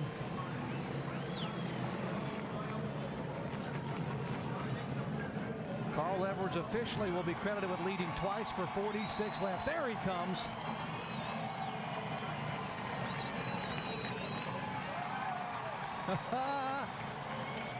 And he makes me nervous every time he does that, but he always nails it. Well, let's go down where Jamie is caught up with his crew chief, Dan Stillman. What a difference a week makes. I know a lot of people looking at you, the crew chief, you get the fingers pointed. What does this victory mean for you? It means a lot. You know, the whole team, everybody's worked so hard, and nobody ever gives up. And to come back here and win this race, it's really outstanding. I'm really happy. Congratulations. We'll let you go to victory lane. We'll meet Carl Edwards there. Doc? You said it, Jamie. What a difference a week makes. These guys couldn't have been lower a week ago at Kentucky. Nothing went right. The race car was abysmal. They had problems on pit road with speeding penalties. And tonight, just like a year ago, Carl Edwards has come from the back of the pack. A long journey from Sonoma and from the back of the pack all the way to victory lane. Let's go down where Shannon. Kyle Busch had to start in the back of the field. Typical Kyle Busch fashion, made his way to the front. Seemed to have fallen off in those last 50 laps. How much did the car change? It's just what we do. We come here to finish second. Let's talk about some of the battles. Great for the fans. You were involved with 2 of them, the 60 and the 6. What's that like for a driver, especially when you're competing for a championship and running alongside the guy that you're running for the championship with? It wasn't no battle. He drove right by me. Combo's Toyota was fine, just not good enough. So unfortunately, we didn't win tonight. Thanks Z-Line, NOS Energy Drink, Toyota. We'll go on next week. Good luck tomorrow in Sonoma. Kyle Busch finished second tonight. Obviously frustrated, and you can't blame a driver. You don't come anywhere to finish second, and he wants to win, and obviously he's won 4 times this year. This one is the first victory for Carl Edwards. A long journey, a long season, the first 15 races, and now finally, just like a year ago, Carl Edwards starts at the back of the pack and comes all the way to victory lane for the first time at the What a night at the Milwaukee Mile. The NASCAR Nationwide Series races history. And Carl Edwards has driven from Sonoma, California. He flew here and then driven from the back of the pack to go to victory lane for the first time in 2009.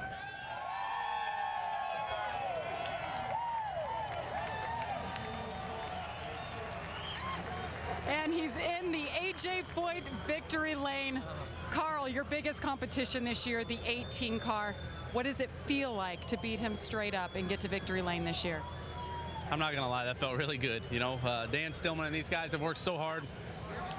This Save-A-Lot Fusion's great. I got to thank Scott's and Ford Motor Company and Aflac and everybody, and just all the fans for sticking behind us. I mean, it's been a while since we won a race, and we started up here last season, and it's just almost too good to be true. You know, hopefully the rest of this season goes like the rest of last season did, but just can't thank Save-A-Lot enough. And happy Father's Day early out there to my dad. And Darren Beach just had his new father, and he's back with us, and just can't say enough about Dan Stillman. This has been a lot of work this year, and he's done well.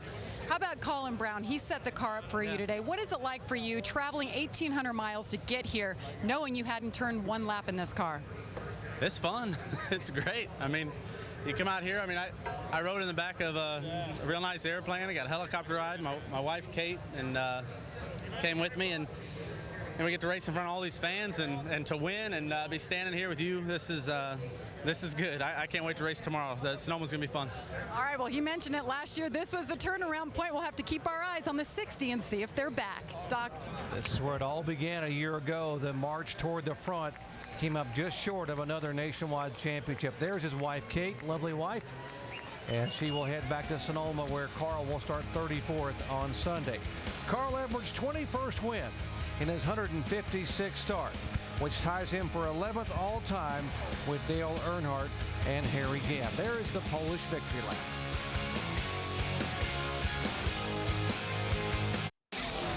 NASCAR Nationwide Series at the Milwaukee Mile, presented by Toyo Tires. Toyo Tires is driven to perform. And in part by Verizon Wireless. Get the inside track from Penske Racing, race analysis from our drivers, plus highlights and more on VCast.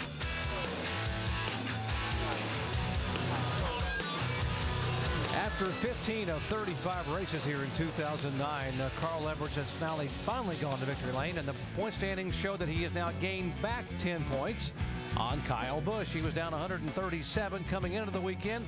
It's 127 now between he and Carl. You see Brad Keselowski back in third, Leffler, Logano. Look all the way down, Stephen Wallace in 10th spot. Stephen recording his best finish of the year in 6th place. Let's go down to Dave.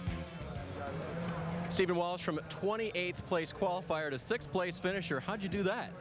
Well, it was all, a great job by the U.S. Fidelis guys. It's kind of funny because those guys, they always get on me about the U.S. Fidelis car, not that it hasn't been running good. And it seems like every time I run the 5-hour car, it runs good. So we finally got a good run for those guys. So I'm real happy about that. But got a new crew chief this week, Trip Bruce.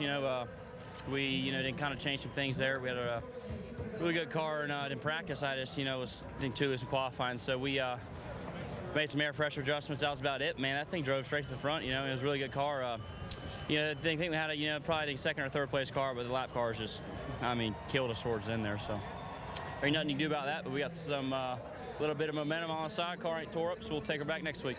We saw a lot of great side-by-side battles all night long, Steve. Where'd you guys make up your time on the track? I think on the track for us was definitely on the longer runs. Our car was really good on long runs. We had really low left side air on it. So the car, kept turning real good. The thing had good forward bite all night. So on the bottom, keep it turning, So that's what we did, and it ran good. So thanks. They got real close to a top 5 tonight. Well, Brad Keselowski, it's a 4th top 3 finish for this 88 team. How was the car tonight? Pretty good. We had a strong run with the GoDaddy.com Chevrolet, and got up front there and had some fun, led some laps, and just a great racetrack. I really enjoy coming here, really enjoy the fans and the people, and sure would like to have one of those trophies like what Carl's got over there, but we're working on it. We're there every week. We just need a little bit more to win, and we're trying to find that and working real hard to get to be the best Chevrolet every week, and we just need to get Chevrolet to victory lane. Now, towards the end of the race, you had a near miss with the 11 and the 12. They had some problems. You avoided it. Walk me through that. Yeah, you know, you can kind of see it coming.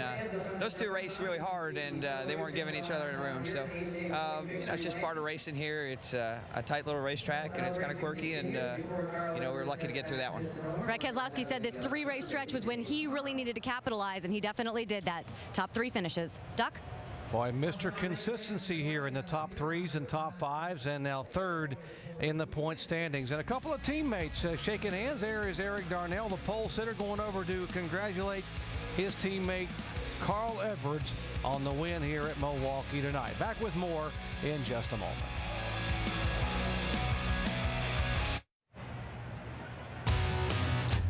Lots more motorsports programming coming your way for the weekend tomorrow, 11 a.m. Eastern time. Note the time now, 11 a.m. NASCAR Now, presented by 5 Hour Energy on ESPN2. And, of course, on Monday, the Roundtable. Alan Messick will be there, along with our Ray Evernham, Mike Wallace, Ricky Craven, 5 o'clock Eastern time for NASCAR Now.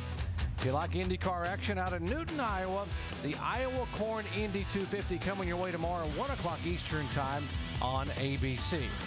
And, of course, we invite you to join us next Saturday on ABC, 2:30 Eastern Time, NASCAR Nationwide Series presented by CC's Pizza up at New Hampshire Speedway.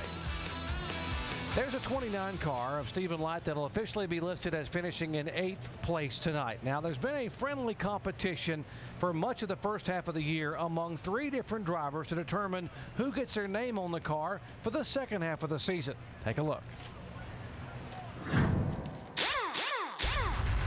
Clint got his feelings hurt because at our photo shoot, my name was on the roof of the car. I was like, why does he get his name on the door? I've been driving a Holiday Inn car for a couple years and won, you know, quite a few races in it. I don't know what he thought was going to happen. He was the reigning champion, so he, you know, thought he needed a little respect. So we made a wager. I might need to get this in writing, but at some point in the year, whoever has won the most races gets to put their name on the car. Luckily for me, my first 4 races are like 3 of my best tracks. You know, just a little more incentive for us to go out and win. To be able to say that, oh look, Jeff Burton, or hey look, Boyer's driving the car with my name on it. I know it would eat at Clint, because Clint was already talking about, man, I really hope I don't have to drive this car without my name on it. I just really want to see Jeff Burton climb in my car with my name on it. I think it'd be great. It's my car. They're just borrowing it every now and then. It's my car. Well, the scorecard right now, Jeff Burton has driven 7 times. His best finish 6th at California. Right now, Clint Boyer leads in the standings. He has 4 races. He has finished 3rd 3 times. And Stephen Light making his 4th start. He had a 6th place finish at Nashville and an 8th place finish tonight. And Dave Burns is with him. Stephen Light came home with an 8th place finish tonight here, and man, a lot of good racing out there. I know you wish you'd finished up a little bit higher, but how was your night all over? I started off really good, and we ended practice really good. I was really excited about the race, and we were just fighting tight from the center off early in the race, even though when we were running 2nd and 3rd there with Brad in the 16, and Holiday Inn Chevrolet, just the more we tried to free it up off, the looser it got in, and we went back to struggling on entry. So I don't know. I guess we were better off being tight. Fell off a lot at the end. I'm disappointed because we really had a good car, and there in the beginning, if I could have got around Brad without that lap of traffic, I think I could have drove away from them guys. But Solid A and team did a great job on pit road, and it's just a shame we lost the handle on it at the end, man. We had a good run going. And you had a car for a few weeks now. Yeah, at least I had. It's not yours, but you have to give it back to the other drivers. Yeah, at least we had a good run tonight, so I can think about that the 3 weeks I have off, and then when I jump back in at I believe it's St. Louis. We'll go at it there and do better. See Stephen in the 29 at Gateway, guys. Thank you, Dave. Good run for him. And the only person that might have had a better run than Carl Edwards was the guy that's standing with Jamie. Jack Roush had 3 cars, Jamie, in the top 5 tonight. Very impressive run, and that's their 5th win on the year. 3 cars in the top 5, Jack. 2 of those are your young guns. What does that say for you and the future of your team? Well, it bodes well for the young guns for next year. I look forward to having them in full programs next year for the Nationwide Series. You know, I can't say too much about the coaching staff and what they've done with the pit stops this year. Of course, Dan Stillman was right on it tonight. Colin Braun did a great job. Carl didn't drive the car until they dropped a green flag on it, and so he didn't have a lap in the car. So Colin did a nice job. But you know, one thing we can't forget before I get off here, you know, Carl's aunt Terry has got, she's a little on the mend right now, and he says that she's got a trophy coming. So we're going to carry this glass trophy from the Northern Tool 500 race there, Northern Tool 250 it is, right? So she's got a trophy coming. I hope she's doing well. It was a great night for the 60 team, Jack, and they've been up and down this year. They hadn't won until tonight. Dan Stillman, you put him with Carl Edwards. What does it mean to see them in victory lane finally? Well, it just speaks to, you know, how great people working together sometimes just takes a little while before they really gel. We've been better than we finished on several occasions. Of course, the 18 car has been really good all year, and they just wouldn't give you much room at all. And tonight, the 60 car was better. It's a big night for them. Smile on his face. We'll see what happens. This is going to shake up for the second half of the season, Doc. It certainly is. 103rd victory for Jack Roush in the NASCAR Nationwide Series. Jack has now won with 6 different drivers in this series. What an impressive team. Well, if you like what you saw tonight, folks, there's plenty more to come your way. We head to New Hampshire Motor Speedway next week on ABC. Then Daytona, July 3rd, Chicago. You can read some of the great places we're headed for the NASCAR Nationwide Series. And tickets are available, www.nascar.com/tickets, to be on hand to watch in person the exciting NASCAR Nationwide Series race, or tune into our coverage. There it is in front of you. Carl Edwards, a winner at Milwaukee, back with more in just a moment. What a day for Carl Edwards. A 2,000-mile jet flight, a helicopter in from Sonoma. He and wife Kate get in the golf cart, and then no need to save a lot early here in his Ford because he's at the back of the pack, and Carl pushed a button from the drop of the green flag. Moving on the inside, and Carl Edwards, lap 205, just 45 laps to go. Something he hasn't done much of this year, and that's pass that 18 car for the lead. Yeah, just a good handling car throughout the night. Real solid run. This team needed this. They need to get back on track, and they got it tonight. Carl Edwards credited with leading twice for 46 laps, and for the first time in 2009, the signature somersault for cousin Carl as he's able to celebrate in victory lane. A year ago, the same thing happened, and what a difference it made when they finally got to victory lane at Milwaukee. Look at the before coming to Milwaukee, and afterwards he won 7 races on the final 18 races of the year. You know, 13 top 5s, and came within 21 points of winning a championship. And I guess, guys, it's all about winning begets winning, and it's all about momentum. It really is. But tonight, you know, I think it was about adjusting the car. Those guys that stayed after the car, the track seemed to have gone a little bit different direction than I thought. And Carl's car was just the best car at the end. You know, this racetrack has got real flat corners, much like Phoenix, Arizona. And I remember Carl's car out of Phoenix was awful fast. And, Jerry, you told me this was the same car. And I remember last time, I guess he blew an engine up. But, man, that thing was fast tonight. I guess they want to keep that baby in the garage and take care of that one, because that was one special car tonight for Carl. What does this do for a team, for a driver? And I know Carl has been so frustrated because of what happened at Kentucky, and the team are starting to second guess. Are we the right guys to get him into victory lane? Suddenly, everything clicks tonight. Just confidence. You know, they had a fast car, and they got to race the 18 head-to-head, and they beat them. You know, so now it's like, wow, wait a minute. They can beat somebody that's been unbeatable. They got a little chink in Superman's armor tonight. I really think this was a really good medicine for him, because I think they left last week out of Kentucky very confused about what was going on. But I will tell you, last week's race was kind of a one-off. That track was very, very bumpy. Nobody could really figure it out good. And now he got back to something normal and said, okay, we are good. We are right. We're not out to lunch. We're okay. I think this was a real confusion-proof race tonight that he needed. Now, knowing what happened with Carl a year ago, and if you're Kyle Busch and you realize this is a race that sort of started everything back in the right direction for Carl, what are you thinking? What's Kyle thinking on the 18 team? I think Kyle's still confident. He's probably thinking, okay, what made our car loose? What adjustment didn't we get right? He knows that team's strong, but they didn't get the adjustments right there at the end, and he's going to find out why. I think it's going to be a battle between the two of them going to the end. There's just no doubt about that. But, man, there were some young guys tonight that really showed some good runs. And this is the opportunity stretch. We talked about this for 3 or 4 weeks now, Jerry, and a lot of guys really made good runs out of this opportunity section of the schedule.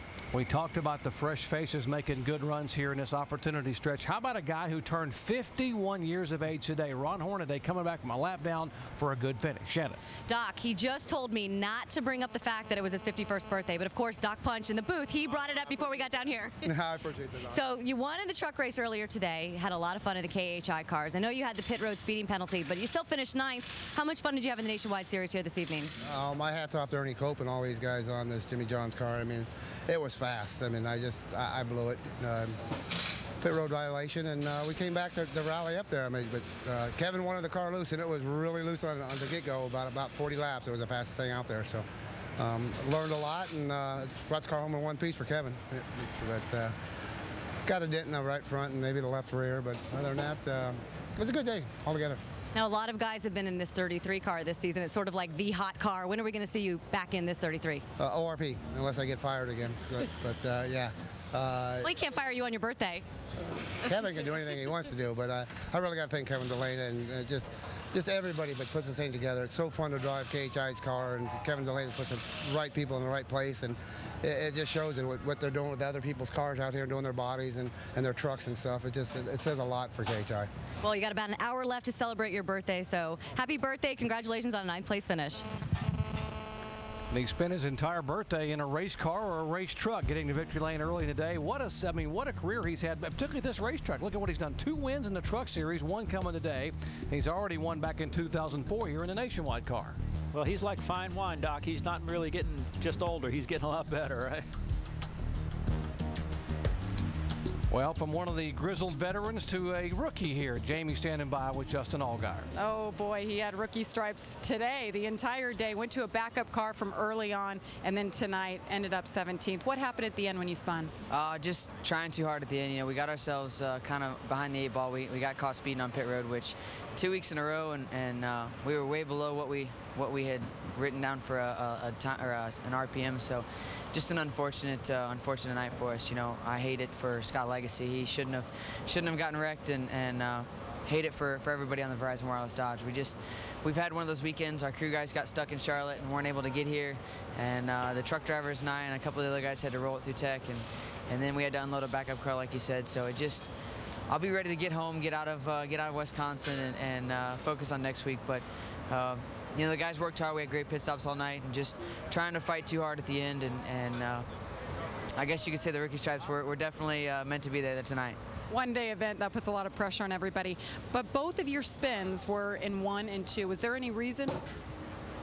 No, I mean, I think we got 3 and 4. I don't know when we got Legacy, but we almost lost it in 1 and 2 one of the times, and you know, same thing as what we fought in practice. So I don't know what the deal was. You know, we've been working really hard. Chad Walter and Jonathan, the engineer, and all the guys in the crew have worked really hard to try to get, you know, something that's better on the flat tracks. We feel like this is our biggest weakness, especially the short tracks.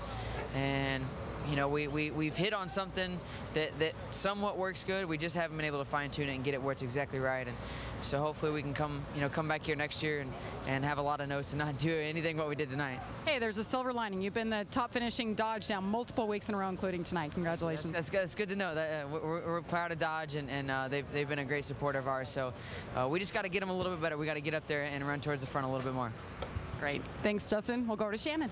Jamie, down here with Michael McDowell, who finished 14th tonight. I know you guys struggled with handling, but how was the car overall?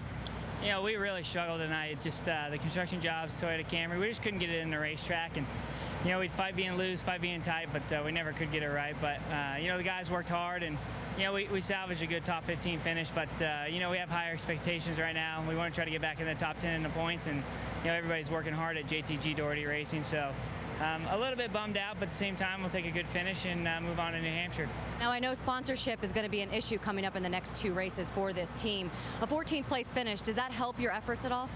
Well, you know, really, these programs are hard to put together in the mid-season, and we knew that we had 18 races going into it, and we were hoping to add on more, but it'd be a really shame for us to be in the top 10 at points leaving Daytona and not be able to finish out the season. But we're pushing hard. You know, Tom's has been a great sponsor, ConstructionJobs.com, Pacific Packaging Group, and hopefully we can get one of those programs to step up and finish out the year.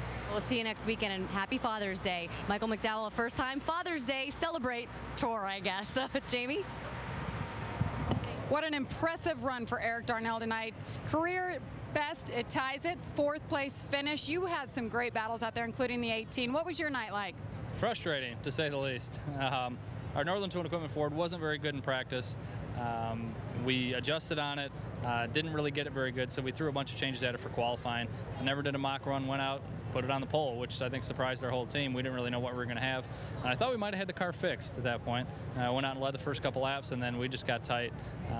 Worse than I've ever had a race car get tight before. I don't know what we had going on with that thing, but a little frustrating. We fell back to the field. Mike Kelly and all the guys on the crew did a great job adjusting on the thing tonight. We were able to battle back. We were good on a short run, not so good on a long run, but we were still able to get a top 5 out of it, which is pretty incredible. And all 3 of the Roush Fenway cars were in the top 5, so that was cool. But frustrating night, but we still got a good finish out of it. It was a great night for your team and for Jack Roush, of course. But talk about that close call you had with about 35, 36 laps to go. Oh, what did I do there? You avoided it. Oh, was that the 12 and the 11? Yeah, those guys were racing hard for the lucky dog, I think. And when you're in that position, that's what you got to do. But it was right in front of myself and I think Brad Keselowski racing for 3rd. Those guys got together. We were fortunate enough to keep the car on the bottom and not hit either one of them and pull on through there. So we were good on the short runs after that, but we fell off a little bit once we got some laps on our tires. And to come out of here where we did, I'm pretty happy with it. Congratulations to Carl and those guys. First win of the year, that was awesome. And like I said, all 3 of the Roush Fenway cars in the top 5. That was cool. All right, we'll see Eric Darnell back in the car at Loudon. Thank you, Jamie. And Kyle Busch will finish 2nd here at Milwaukee tonight, and he will head back on the helicopter and to the airport to the jet. 3-hour flight to Sonoma, where he will start 2nd in the NASCAR Sprint Cup race on Sunday. Remember, he won that Sprint Cup race a year ago, back from 30th starting position, but got a much better start for that race on Sunday. And folks, for the 8th consecutive race here in the Nationwide Series, Kyle Busch leads the most laps, and for the 2nd week in a row, he finishes 2nd. Yeah, Doc, I'll tell you, it's uncharacteristic for them, but you know, hopefully there's not a trend there. It'll end up being the next Mr. Harry Gant. Look at all those laps led there. Milwaukee tonight, 80 laps.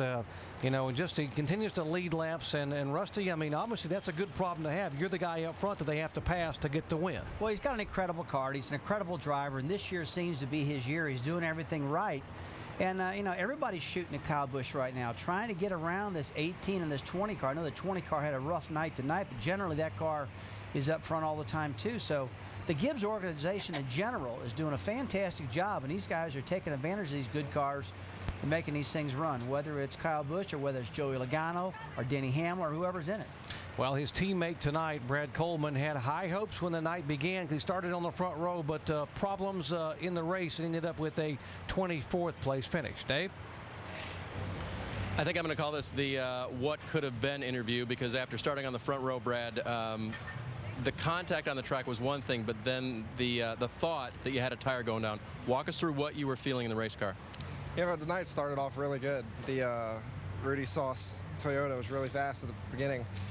Started 2nd, and after about 10 or 15 laps, we drove to the front. We pulled away a little bit, and it started to fade. Came in the pits, and we made some adjustments on it, and then when we're coming out, one of the 6 crew guys dropped the tire on my fender. So we had to come back in next lap and pull it out, and then that put us in the back. And then on the restart, I got shoved up a little bit into the marbles, and going down the back straightaway, it was just so all over the place. I thought I had a flat tire, and I didn't, and we came into pits and changed it. That put us a lap down, and then we were trying to race our way back up, and got spun by a 38 car, and then it's just a great night. But turning to the positives, what was it like to lead this field for 34 laps tonight and show them what you could do in the 20? Felt really good. I wish we could have backed up at least the top 10 or top 5. I mean, that car deserved to be up in the top 5 and contend for the win. Just wish I could say rookie mistake, but I'm not a rookie. But he's learning every time we race, guys. Thanks, Dave. And it'll be Joey Logano back in the 20 for the next 2 weeks at New Hampshire and Daytona, as well as Chicago. Then Brad Coleman will get back in the car at Gateway, ORP, Iowa, Michigan, Bristol, and Montreal. Those are the remaining races he will have in the Joe Gibbs Racing car. Let's go down where Shannon is caught up with our 5th place finisher. Down here with Ricky Stenhouse Jr., who had a top 5 finish. How was your run here tonight? That was awesome. Our City Financial Ford Fusion was really good. Throughout practice today, qualifying definitely laid down a lap a lot faster than what we thought we were going to run.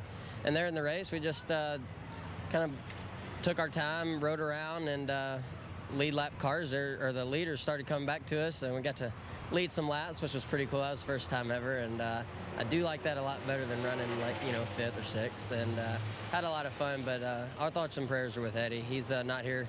It's pretty tough on him not to be here. I talked to him after practice and everything, but his daughter Lonnie's sick, as you probably heard. But say hey to them. Her birthday's tomorrow, so that's pretty cool. And happy Father's Day to everybody. But Matt Busch and the guys did an awesome job. They stepped up their game a little this week without Eddie here. Everybody stepped up on their part and did a great job. And just glad to have sponsors like City Financial and put them up here in the top 5. And that's where they belong, and just glad to do it. Well, we saw the smile on your face when you talked about leading the laps. That's one thing that you've learned over the past couple races. You have off until St. Louis now. What lesson are you going to take with you to St. Louis that you've learned during this stretch of races? Actually, the main thing I've learned is patience. Our first 2 Nashville, I probably got in over my head, trying too hard, way too early. And, I turned it up there with about 20 to go here this weekend, and it definitely helped. Kept the fenders on the car all week, and that's what Eddie's been preaching to me every time I talk to him on the phone. So it definitely worked, Eddie, and I'll probably come see you Monday. Eddie, your boys did good out here tonight. Top 5 finish for Ricky Stenhouse Jr. He did you proud, Eddie. Then 3 drivers sharing the 16 car, Greg Biffle, Matt Kenseth, and that young man. And they have combined to win 3 races, 2 of them with Biffle and 1 with Kenseth. Pretty good effort. Ricky Stenhouse Jr. getting his career best, finished 5th here, and only his 4th career start at the Milwaukee Mile tonight.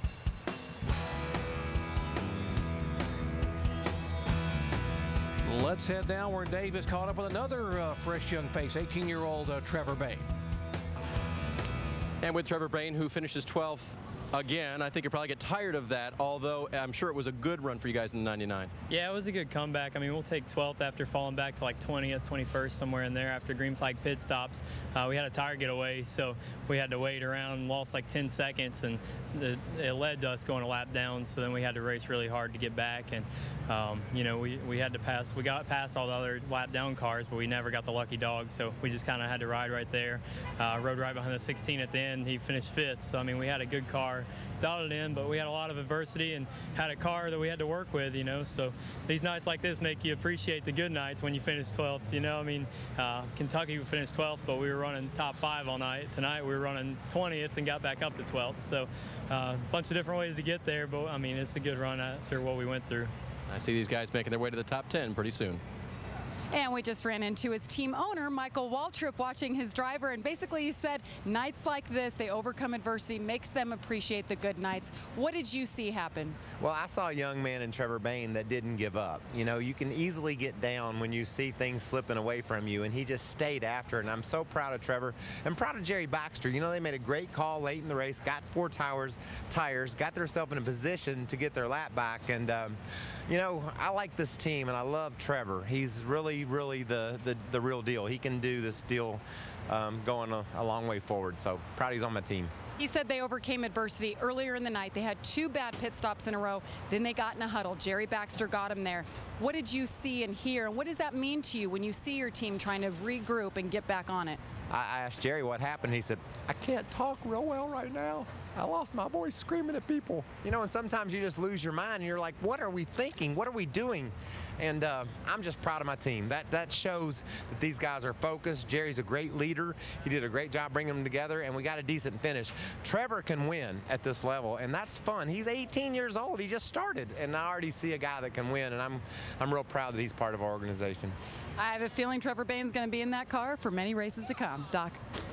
Michael Waltrip is excited, and so are we. So much young talent coming in, infusing into the NASCAR Nationwide Series. What a bright future this series has, and we're talking about the future earlier today, Series Director Joe Ballish confirming that NASCAR is considering the new Nationwide Series Car of Tomorrow at restrictor plate races and road course races as soon as 2010. Guys, your thoughts? I think it's going to hurt financially to a lot of the teams, but I know sooner or later this is going to happen. I think they just want to get it out there, Jared. So they're talking about doing it at the speedways and the road courses only for 2010. And if that's what they're going to do, we'll get ready. And I know all the teams will get ready and get ready for it. That's going to be interesting to see what that car looks like. And when it gets to Daytona this year, because I hear that's where the first race is going to be.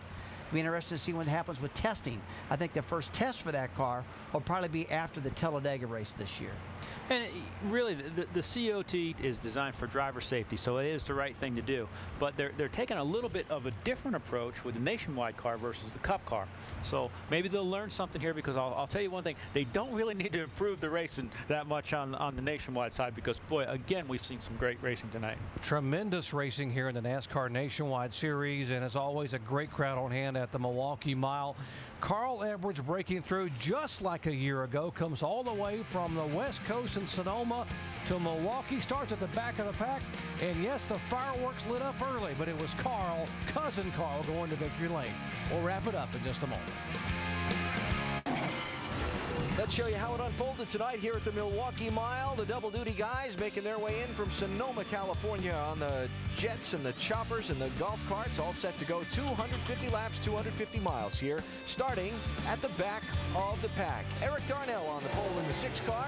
He led a little while, traded the lead around. Brad Coleman out front, Stephen Light out front a bit, Ricky Stenhouse out front, while the Cup guys are making their way up to the back. Kyle and Carl marched their way up to the front. By lap 41, we had a Kyle Busch sighting as well as a Carl Edwards sighting, so those guys did a great job coming to the front. Made their way up into the top 10. Stenhouse out in front for a good chunk of the race. He led from laps 55 to 79. Then after a series of pit stops, 82 to 103. Very nice showing for the young Roush guy. Here at halfway on a set of caution flag pit stops is where the 18 went to the point for the first time. Yeah, he got the lead coming off the pit road and didn't relinquish it for quite a while. He was super fast. Looked like his car, though, got looser as the night went on instead of tighter like most guys. Carl Edwards fell back for a little bit. Then his car seemed to come to life late in the race. Well, he could really get to the bottom of the racetrack, as we can see right there, getting a ton of grip, almost getting down on the apron, deep wedge in that race car. Did a great job, had a super hot rod. That Jack Roush report was flying. Went by with 45 laps to go, pulled away for the victory, his first of the 2009 season. Carl Edwards getting the big payoff for the second year in a row for the long trip in from Southern California. Now, after the interviews and the pictures and all the rest, he will be headed back to the helicopters and the jets and all the rest. He has some work to do tomorrow out in California, starting back in 34th spot. Now, from here, it's on next week to another flat mile racetrack in New Hampshire. Well, we heard Rusty Wallace talk earlier about how well Carl did at Phoenix. Here we come to Milwaukee, flat mile racetrack. Could this be the genesis of another super run? We go to Loudon next week. It's flat, it's a mile. He's going to run well there. Could be another win for Carl Edwards. And if he puts a win on him again next week, boy, what that might do for the momentum shake it up where the championship is concerned. More racing this weekend on the ESPN family of networks. ABC tomorrow at 1 Eastern. It's the Iowa Corn Indy 250. And then that race from New Hampshire next Saturday is also on ABC, presented by CC's Pizza, the Nationwide Series at 2:30 Eastern Time. That's next Saturday. Coming up next, Sports Center presented by IBM at the U.S. Open. Catch up on all the stopping and starting in rain-plagued play out at Bethpage Black. So Carl Edwards is your winner. This has been a presentation of ESPN, the worldwide leader in sports.